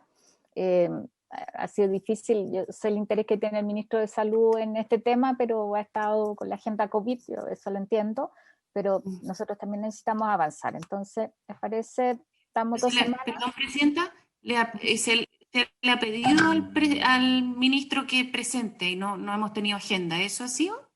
Claro, porque él estaba durante la mañana hoy día en La Moneda y los martes también ha estado complicado, pero está pendiente recibirlo y la idea es, como les digo, aprobemos ahora en general, si les parece por unanimidad, damos 2 semanas para presentar esas indicaciones y entendiendo que antes de discutir las indicaciones recibimos al ministro con su presentación sobre el tema. Pero que además yo espero que signifique bajar en esto que nos plantea Felipe, en cuáles son las cosas prácticas, lo que usted plantea respecto de cuál es el presupuesto que eso contempla, si lo vamos a hacer a través de un programa que ya existe, cómo se refuerza. O sea, a mí también me interesa que la ley no sea solamente una declaración de buenas intenciones que todos compartimos, sino que también sea un avance, aunque no sea probablemente todo lo que queramos, pero que sea un pasito que sí podamos concretar, ¿ya? ¿Aprobamos en general, les parece, don Fernando, usted? Sí, me parece que estaría aprobado en general. El senador Girardi acaba de iluminar su pantalla. Estoy de acuerdo yo. Estaría aprobado por la unanimidad de la comisión en general. Y tenemos además la participación de todos los integrantes. Muchas gracias, Felipe. Muchas gracias, Presidenta. Gracias a todos los senadores de la comisión. Yo me puedo excusar, ¿cierto? Por supuesto. Ya, gracias. Algo que igual vamos a aprender de algunos temas relevantes de salud. Pero muchas gracias por escucharme. La liberado, muchas gracias. Teníamos como, le iba a decir senadora Corsi, ni tampoco diputado, querido Enrique. La información que hay sobre el reglamento de la ley del cáncer, el reglamento está para la firma del presidente. Y el del Fondo Nacional de Cáncer lo está revisando Hacienda. Esa es la información que hay. Muchas gracias por la información. Yo solo quiero recordar que eran 3 meses desde la publicación de la ley. Eso se cumplía en el 2 de diciembre. Entonces uno hubiera esperado que al menos tuviera la firma del presidente. Uno puede entender que se pueda demorar más el trámite en Contraloría. Pero muchas gracias por la información. Pasamos al tercer punto de la tabla, don Fernando. Señora Presidenta, señores senadores, el tercer punto de la tabla de esta sesión es conocer detalles sobre el abastecimiento por parte de Senabast a establecimientos de expendio de medicamentos en el marco de la ley número 21.198, que recientemente la autorizó para intervenir en ese mercado. Esta es una solicitud, yo quiero recordar, que hizo el senador Quintero, específicamente. Además, aquí saludamos a Valentín Díaz, ¿no es cierto?, el director de la Senabast. Nos había planteado ya en varias ocasiones el poder darnos a conocer cómo había estado funcionando a propósito de la implementación de la ley que aprobamos en esta misma comisión, que fortalecía ahí las capacidades y las atribuciones de Senabast. Ya nos había hecho una primera presentación hace algún tiempo, así que sobre el tema te dejamos, Valentín, la palabra.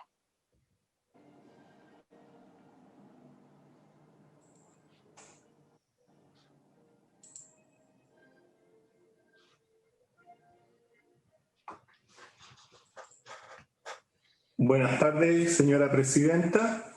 Por su intermedio, saludar a la señora senadora y a los señores senadores y agradecer la oportunidad que me dan para dar cuenta del avance en la implementación de la ley 21.198, ley Senabast.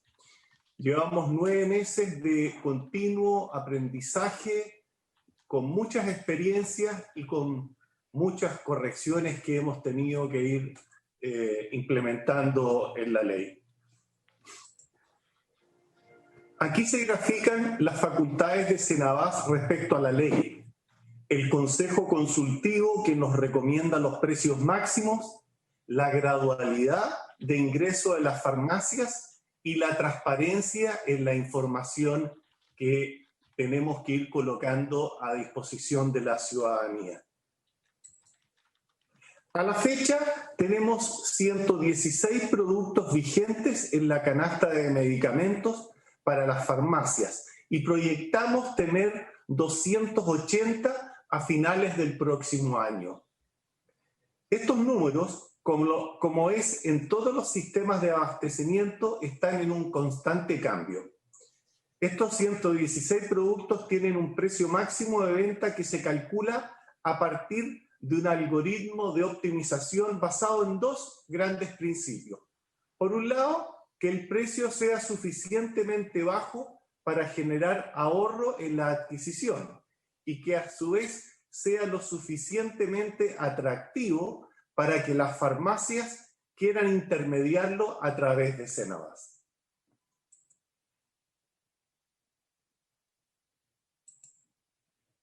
Esta imagen creemos que es muy reveladora. Tenemos al país región por región con la información de cuántas farmacias hay al día de hoy y en cuántas comunas hay farmacias. Además de eso, la cantidad de productos distintos que se han entregado durante estos últimos meses. Como continuación de la lámina anterior, decimos que 214 sucursales de farmacias han recibido algún producto intermediado por Senabast. Nuestra proyección a diciembre de este año es alcanzar a 200 sucursales. A diciembre del próximo año creemos que podemos llegar a 1.067 farmacias y a final del año 2022 a 1.750 farmacias, es decir, prácticamente más de la mitad de las farmacias que existen hoy día en el país. La ley Senabast nace con el fin único de bajar el precio de los medicamentos y que las personas paguen un precio justo por ello. Por lo mismo, y entendiendo las facultades que nos entrega la norma, estamos iniciando un piloto con la cadena Salcobrana. Este piloto comenzará a contar de las próximas semanas de este año en 8 regiones, las regiones extremas de nuestro país, y solo con 15 productos. La idea es poder cubrir las zonas donde existe menor presencia de farmacias y por ende menor posibilidad de que las personas adquieran medicamentos a un menor precio. En la lámina anterior veíamos, por ejemplo, que en la región de Aysén no hay ninguna farmacia adherida a la ley Senabás. Sin embargo, con este piloto de Salcobrán, en Coyhaique vamos a tener a lo menos una farmacia. Tal como decíamos, nuestro enfoque es lograr a través de las farmacias que toda la población que habita en nuestro país tenga acceso a medicamentos a menor precio. Este es el listado de los 15 medicamentos que comenzará a intermediar la cadena Salcobrán. Aquí encontramos fármacos para diversas patologías, que tal y como señala la ley, tendrán un precio máximo de venta al público. Este precio máximo debe estar publicado en cada farmacia, lo que Senabás también tiene en su página web para que la ciudadanía lo pueda consultar. Un tema relevante es el cumplimiento en la entrega de los productos de las farmacias. En un comienzo tuvimos muchos problemas logísticos. Al darnos cuenta, efectuamos importantes cambios en la estrategia logística, pasando de un 14,6% en el mes de junio a un 86% en el mes de septiembre, y de ahí en adelante logrando un 100% de abastecimiento. Obtener estos números se logró gracias a un trabajo minucioso que conllevó que nos hiciéramos cargo como institución de la distribución de los productos, pero que hubo que realizar dado que Senabás no cuenta con un contrato que incluya la distribución a las farmacias. Por lo mismo, hoy estamos pronto a licitar la operación logística dedicada exclusivamente a farmacias. Recordar que todavía estamos trabajando mayoritariamente con contratos que no obligan a los laboratorios a abastecer a las farmacias. Sin embargo, ya desde el mes de noviembre estamos adjudicando nuevos contratos de suministro donde, junto con abastecer a la red pública de salud por parte de los laboratorios, ya es obligatorio, ya es parte del contrato que tengan que abastecer a la farmacia. Ese efecto se va a empezar a ver a contar del mes de diciembre y de allí para adelante. En esta lámina podemos ver los productos cuyo precio máximo de venta a las personas tiene mayor diferencia respecto del precio promedio en el retail. Son medicamentos de uso común. Por ejemplo, el hierro sacarosa de 100 miligramos, cuyo precio máximo de venta en las farmacias adheridas a la ley es de 2.647 pesos. Esto es 24 veces menos que lo que cobra el retail hoy. 24 veces. El Ceretran es un fármaco utilizado para la depresión.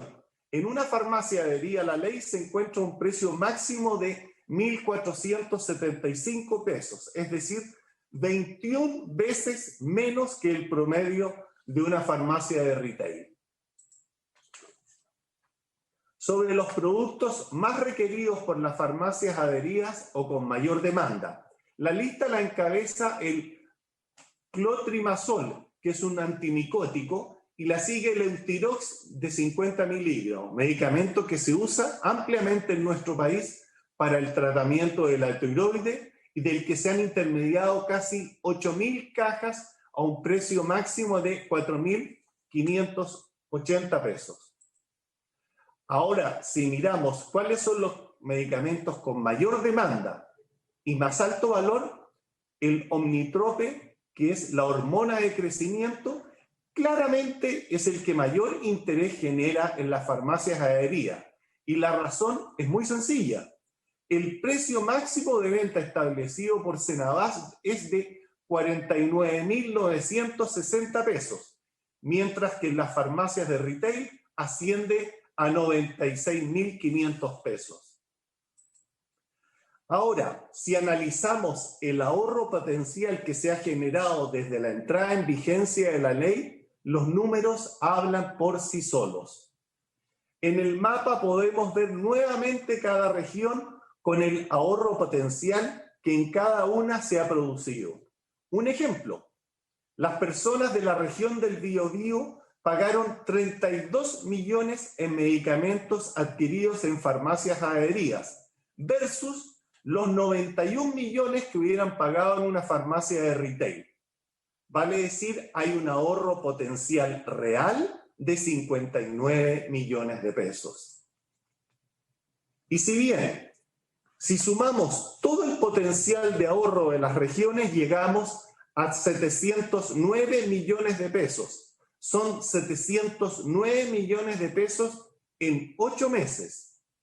En promedio, con los números que he presentado, una caja de Cenabás tiene un valor promedio de 5.599 pesos, cuando en el retail esa misma caja en promedio está costando 14.544. Eso es 2,6 veces más de lo que está costando con nosotros. Para finalizar, un par de casos que nos parece relevante demostrar. El Redistra es un medicamento que se utiliza para tratar cánceres como la leucemia. El precio en una farmacia de retail es en promedio de 977.000 pesos.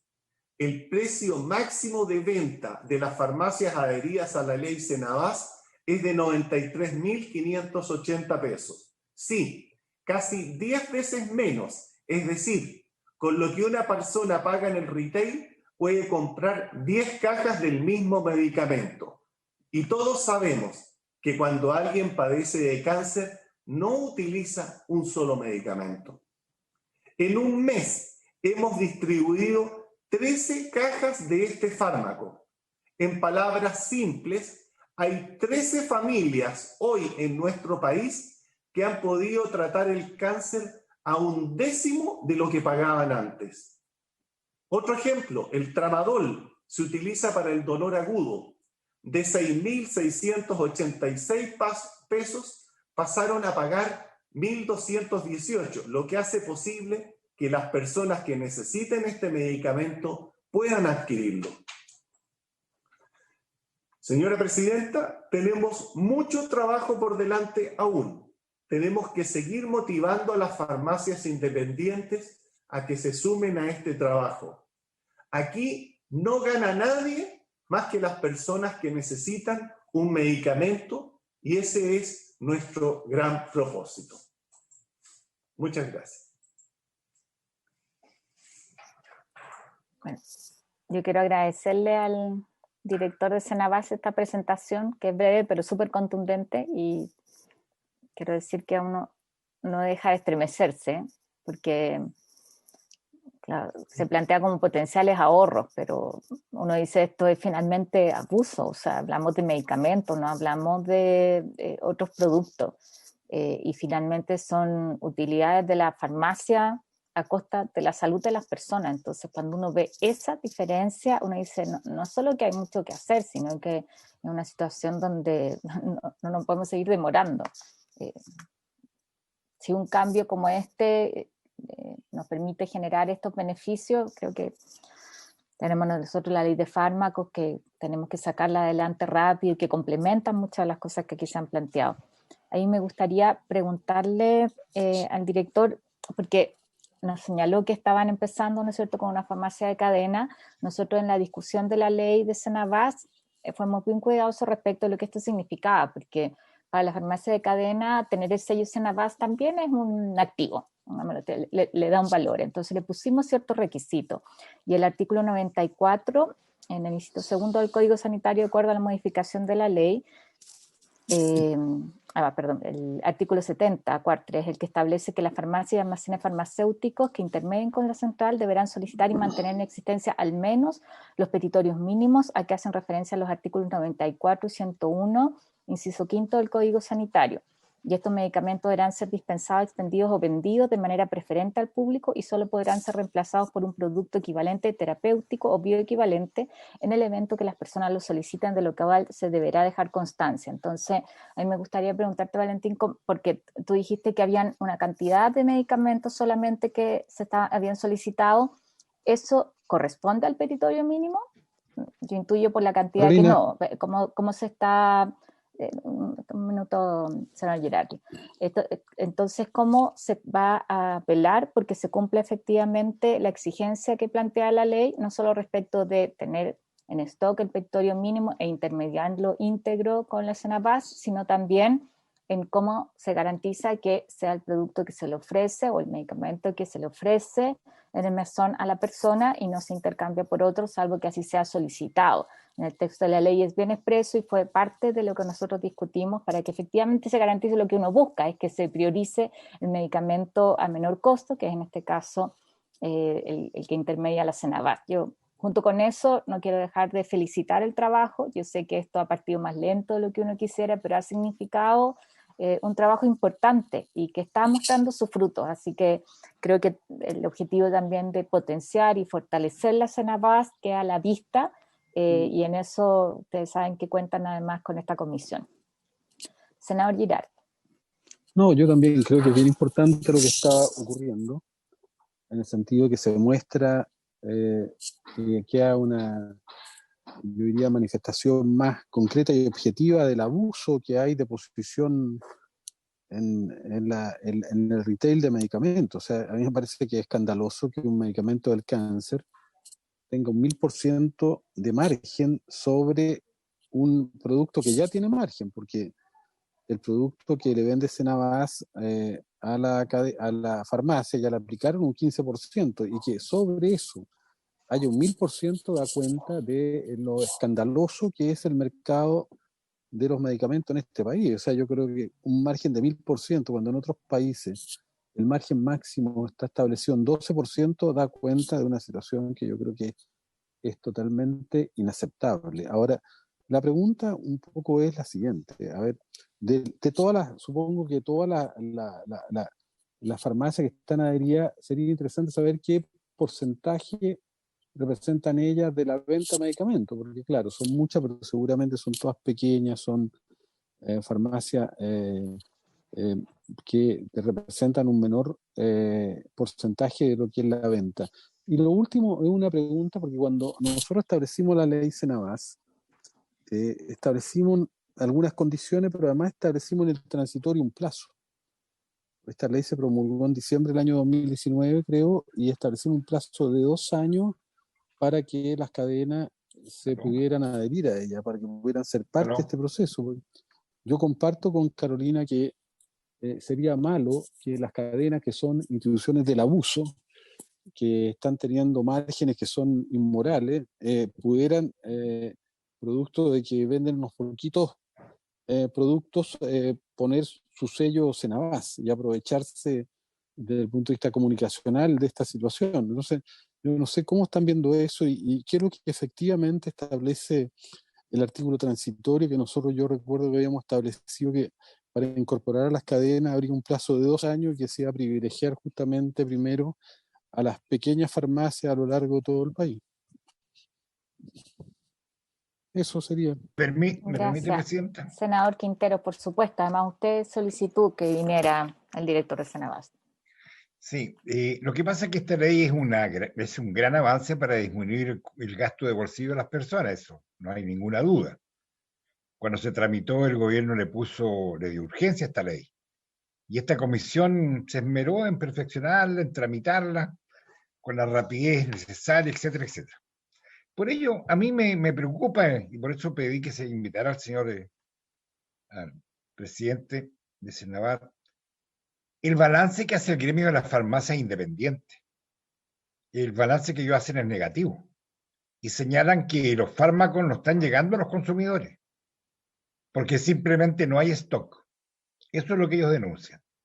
A modo de referencia, por ejemplo, informan que a noviembre del año 2020 solo hubo 116 medicamentos disponibles para comprar. Pero de ellos, solo 70 estaban vigentes. El resto estaba en proceso de abastecimiento. Y hay un ejemplo concreto, por ejemplo, un medicamento que se usa para el tratamiento del asma bronquial, que es el Montelukast, que tiene un valor de 20.000 pesos en las farmacias privadas y 4.660, o sea, un 25% de valor en las farmacias que están adheridas a Senavat. Pero no existen. Entonces no sacamos nada con eso. Ahora, de Senavat afirman que hay 95, que tienen disponible 95 medicamentos con stock seguro. Pero la demanda por comprar es enorme. Entonces, a mí me gustaría un par de preguntas. ¿Por qué aparecen productos en la lista de disponibles de Senavat si no hay stock? Porque esto genera mucha confusión en la ciudadanía y se va perdiendo la credibilidad. Porque quienes concurren a las farmacias que están inscritas para adquirirlo pierden el viaje. No pueden materializarlo debido a que Senavat no ha entregado este medicamento. Ahora, en segunda pregunta, ¿cuál es el criterio que tiene Senavat para incorporar medicamentos a la lista? ¿Se encuentran allí los más demandados por las personas? ¿Se encuentran aquellos en los cuales la diferencia de precios es relevante? ¿Cuál es el criterio? Y algo que dijo el senador Girardi, yo quiero preguntarlo, ¿por qué se incorpora a la cadena Salcobran cuando la propia ley señala que las farmacias de cadena solo estarán cuando se cumplan 24 meses de promulgada la ley? Y esto equivale al 23 de diciembre del año 21. Porque la idea de esta ley es que fuera para las farmacias pequeñas e independientes, y no a las grandes cadenas, por lo menos al comienzo. Porque si no está el stock, peor todavía para las pequeñas farmacias, que se va perdiendo la credibilidad. Nada más, presidente. Muchas gracias, senador Quintero. Le dejamos la palabra al director de Senavat. Gracias, señora presidenta. Parto contando. La ley señala que las cadenas podrán entrar hasta 24 meses de promulgada. Eso significa que podrían entrar antes. En la práctica va a entrar solamente una a contar de las próximas semanas, porque la cadena Salcobran demostró desde la discusión de esta ley el interés de poder entrar. Las otras dos cadenas no han tenido reuniones con nosotros y desde el momento que partan las reuniones no va a pasar menos de 6, 7 meses para que podamos empezar a concretar algo. Así que yo veo muy difícil que por lo menos antes de finales del 2021 se integren las otras dos cadenas porque, insisto, no han demostrado ningún interés de adherir a esta ley. Con respecto a la cantidad de productos, recordar que los contratos de Senavat son anteriores a la promulgación y a la puesta en marcha de esta ley. Vale decir, el contrato no obliga al laboratorio a abastecer a las farmacias, ya sea independiente o cadena. Ahí hay un aspecto de voluntariedad que está consagrado en la ley en términos de gradualidad. En un principio, nosotros determinamos un listado de fármacos que coincidiera que la distribución de los laboratorios estuviera en el formato de retail. Recordar que Senavat abastece normalmente a los hospitales en cajas de 1000 comprimidos, 200 blisters, etc.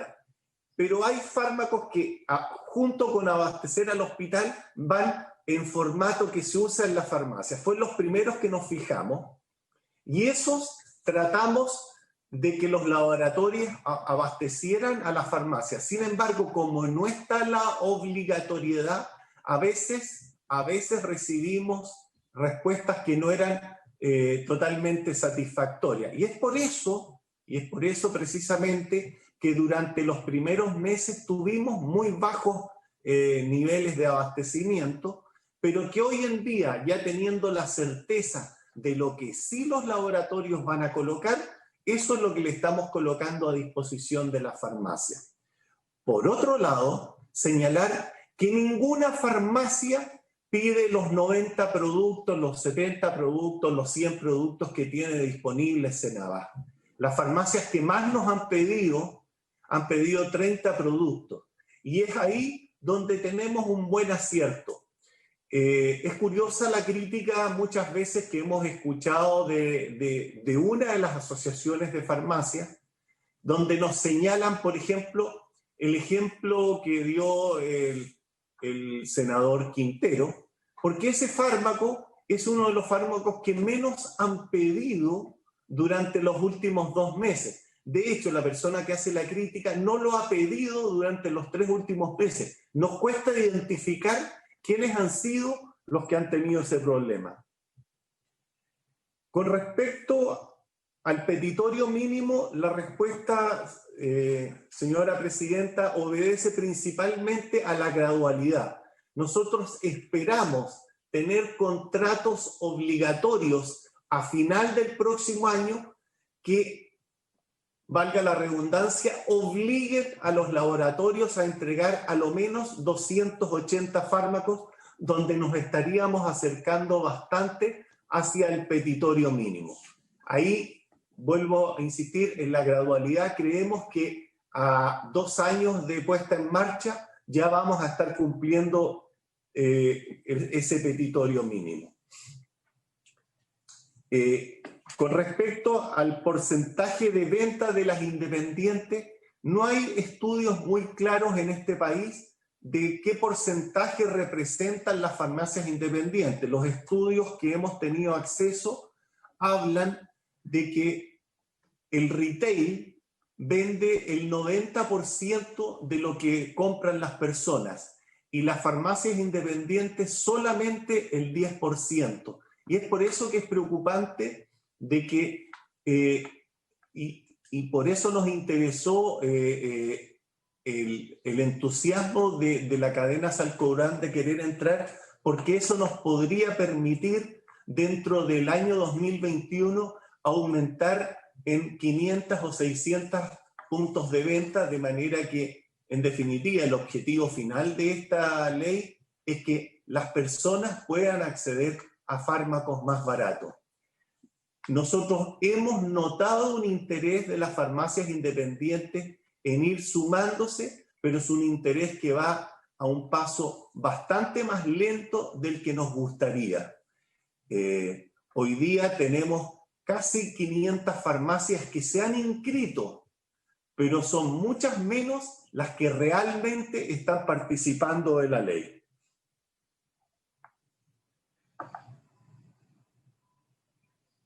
Reconocer... Perdón. No, que termine el director y después te damos la palabra. Reconocer lo que señalaba el senador Quintero. Efectivamente, en un principio colocamos muchos productos disponibles esperando una buena acogida de los laboratorios, pero como el contrato no obliga, nos pasó que más de la mitad los laboratorios nos dijeron que no disponían del stock suficiente y nos dieron algunas explicaciones. Ya esto queda subsanado a contar de el mes de noviembre, donde empiezan a entrar a régimen de abastecimiento contratos que obligan al laboratorio a abastecer a la farmacia. Creo que con eso, Presidenta, he dado respuesta a las consultas que han hecho los señores senadores. Ahí me gustaría reiterar el cómo van a verificar en el caso de la farmacia de cadena el que no, o sea, que efectivamente este sea el producto que se ofrezca y que no haya intercambio en el mesón, sino que a solicitud de las personas, que era parte de mi pregunta. ¿Si han trabajado en eso a propósito de lo que están haciendo con Salcobrand? El senador Girardi, senador Quintero y senador Girardi. Sí, no, Guido, antes una cosita muy corta. Dele. A mí lo que, bueno, yo le doy el punto al director, digamos, con respecto a lo que dice de las cadenas. Bueno, obvio, no voy a seguir insistiendo, pero el espíritu de la ley era otro. En segundo lugar, a mí lo que me interesa es que las farmacias sepan si va a haber o no va a haber stock. Eso es todo el asunto. Si las farmacias solicitan un listado de medicamentos, ¿va a haber o no va a haber stock? Si no, esto no tiene sentido, nada más. Carolina, sí, no, es que yo estoy totalmente en desacuerdo con la interpretación que hace la Cenabás, porque Salcoban es una de las peores, las más brutales, abusadoras de todas las cadenas. Entonces, esta ley, y yo quiero decir, porque aquí está la historia de la ley, yo fui uno de los que propuso, junto con los senadores que estamos, esta restricción de plazo. Y lo hicimos justamente porque queríamos privilegiar a las pequeñas cadenas o a las pequeñas farmacias respecto a la acción que están teniendo las cadenas de ir justamente desplazando a las pequeñas farmacias. Entonces yo no estoy en nada de acuerdo, yo mismo fui uno de los que propuse el plazo, y el plazo era justamente para que no pudieran aprovechar estos beneficios para darle a las pequeñas farmacias justamente este privilegio, este incentivo a poder recurrir a esto. O sea, yo estoy totalmente de desacuerdo con lo que está haciendo la Cenabás, creo que está violando el espíritu de la ley y a mí me gustaría que se revisara eso. Porque está en la historia fidedigna de la ley, está en las intervenciones que hicimos los senadores, justamente era un espacio que dentro de estaba referido a que fuera desde 24 meses y no antes. Yo creo que aquí hay una alteración que me parece muy, muy grave de lo que se estableció, lo que nosotros quisimos legislar por parte de la Cenabás. Yo comparto, senador Girardi, también respecto de que fuera todo el peitorio mínimo, que era otro de los bordes que poníamos respecto a la participación de la cadena. Probablemente la interpretación jurídica de un abogado diría que transitorio queda fuera del requisito y que eso es a partir de que es totalmente la interesada. Senador, estoy reafirmando lo que usted señaló. Entonces, en la misma línea, vamos a revisar la historia de la ley. Nosotros siempre pensamos en que esto primero fuera algo que se implementaba para las farmacias más pequeñas, para las farmacias independientes, y con esas dos restricciones, ¿no es cierto?, del plazo y del peritorio mínimo íntegro, entraban las farmacias de cadena. Así que comparto el revisarlo en la historia de la ley y hacer nuestro planteamiento ahí. El espíritu justamente fue eso, y además yo quiero reconocer en esto que en su momento estaba el exministro Mañalich muy en línea también con lo que se buscaba ahí. Vamos a recuperar la historia de la ley para hacer la presentación y habiéndose cumplido ahora ya el objeto de la sesión, yo entiendo que hay un tema que no solamente tiene que ver la Cenabás, sino que también vale una conversación con el ministro de Salud respecto de la implementación de la norma. Yo creo que es muy valioso efectivamente lo que se ha hecho con la farmacia cadena, o sea, con las farmacias más pequeñas, con la posibilidad de llegar además a todo el territorio, la importancia de que esté el stock. Ya hemos reconocido las dificultades iniciales de avance de la ley, pero también nos preocupa que se cumpla el objetivo que tenía. Llegamos a la hora de término de la sesión. Le escribí al director del Instituto de Salud Pública pidiéndole las disculpas. La verdad es que el tema de acompañamiento nos llevó más de lo que teníamos programado inicialmente, pero creo que todos coincidimos en la importancia que tenían los datos de ser escuchados. Así que, Heriberto, pedirte las disculpas ahí a ti, a tu equipo, y dejarte invitado para la próxima sesión, que esperamos poder coordinarla lo antes posible. Nos interesa mucho poder trabajar contigo, sobre todo a propósito de algunos ensayos que se están haciendo con productos específicos a propósito de la pandemia, ahí las autorizaciones, qué está pasando con los exámenes. Tenemos harta inquietud, entonces por eso queremos recibirte con el tiempo necesario. Disculpas por el no haber alcanzado en esta sesión. Muy bien. Comentar que yo tengo una presentación que habla mucho más del tema de los testeos. En el fondo es el rol del ICP en la pandemia, de manera tal de que fuera mucho más concreta y mucho más explicativa de los temas, ¿cierto?, de lo que estamos haciendo, sobre todo los temas de vacuna, explicar algunos de esos temas también, que creo que es importante que el Senado esté en conocimiento. Y es por eso que no tengo ningún problema en asistir en una próxima sesión y estaré al pendiente. Presidenta, no olvidemos que el ISP está invitado para la mixta de fármaco el jueves. Ya. Pero también a propósito del COVID, quizás no es mala idea que asistan a la sesión que tenemos el jueves a las 12 de Salud y Futuro, que vemos justamente el seguimiento de la pandemia.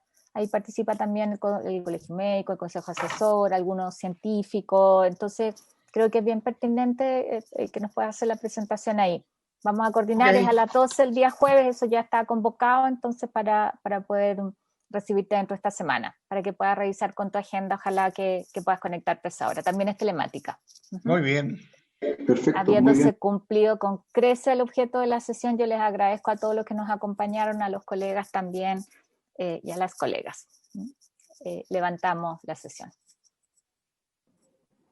Hasta luego, que estén muy bien. Hasta luego. La grabación se ha detenido.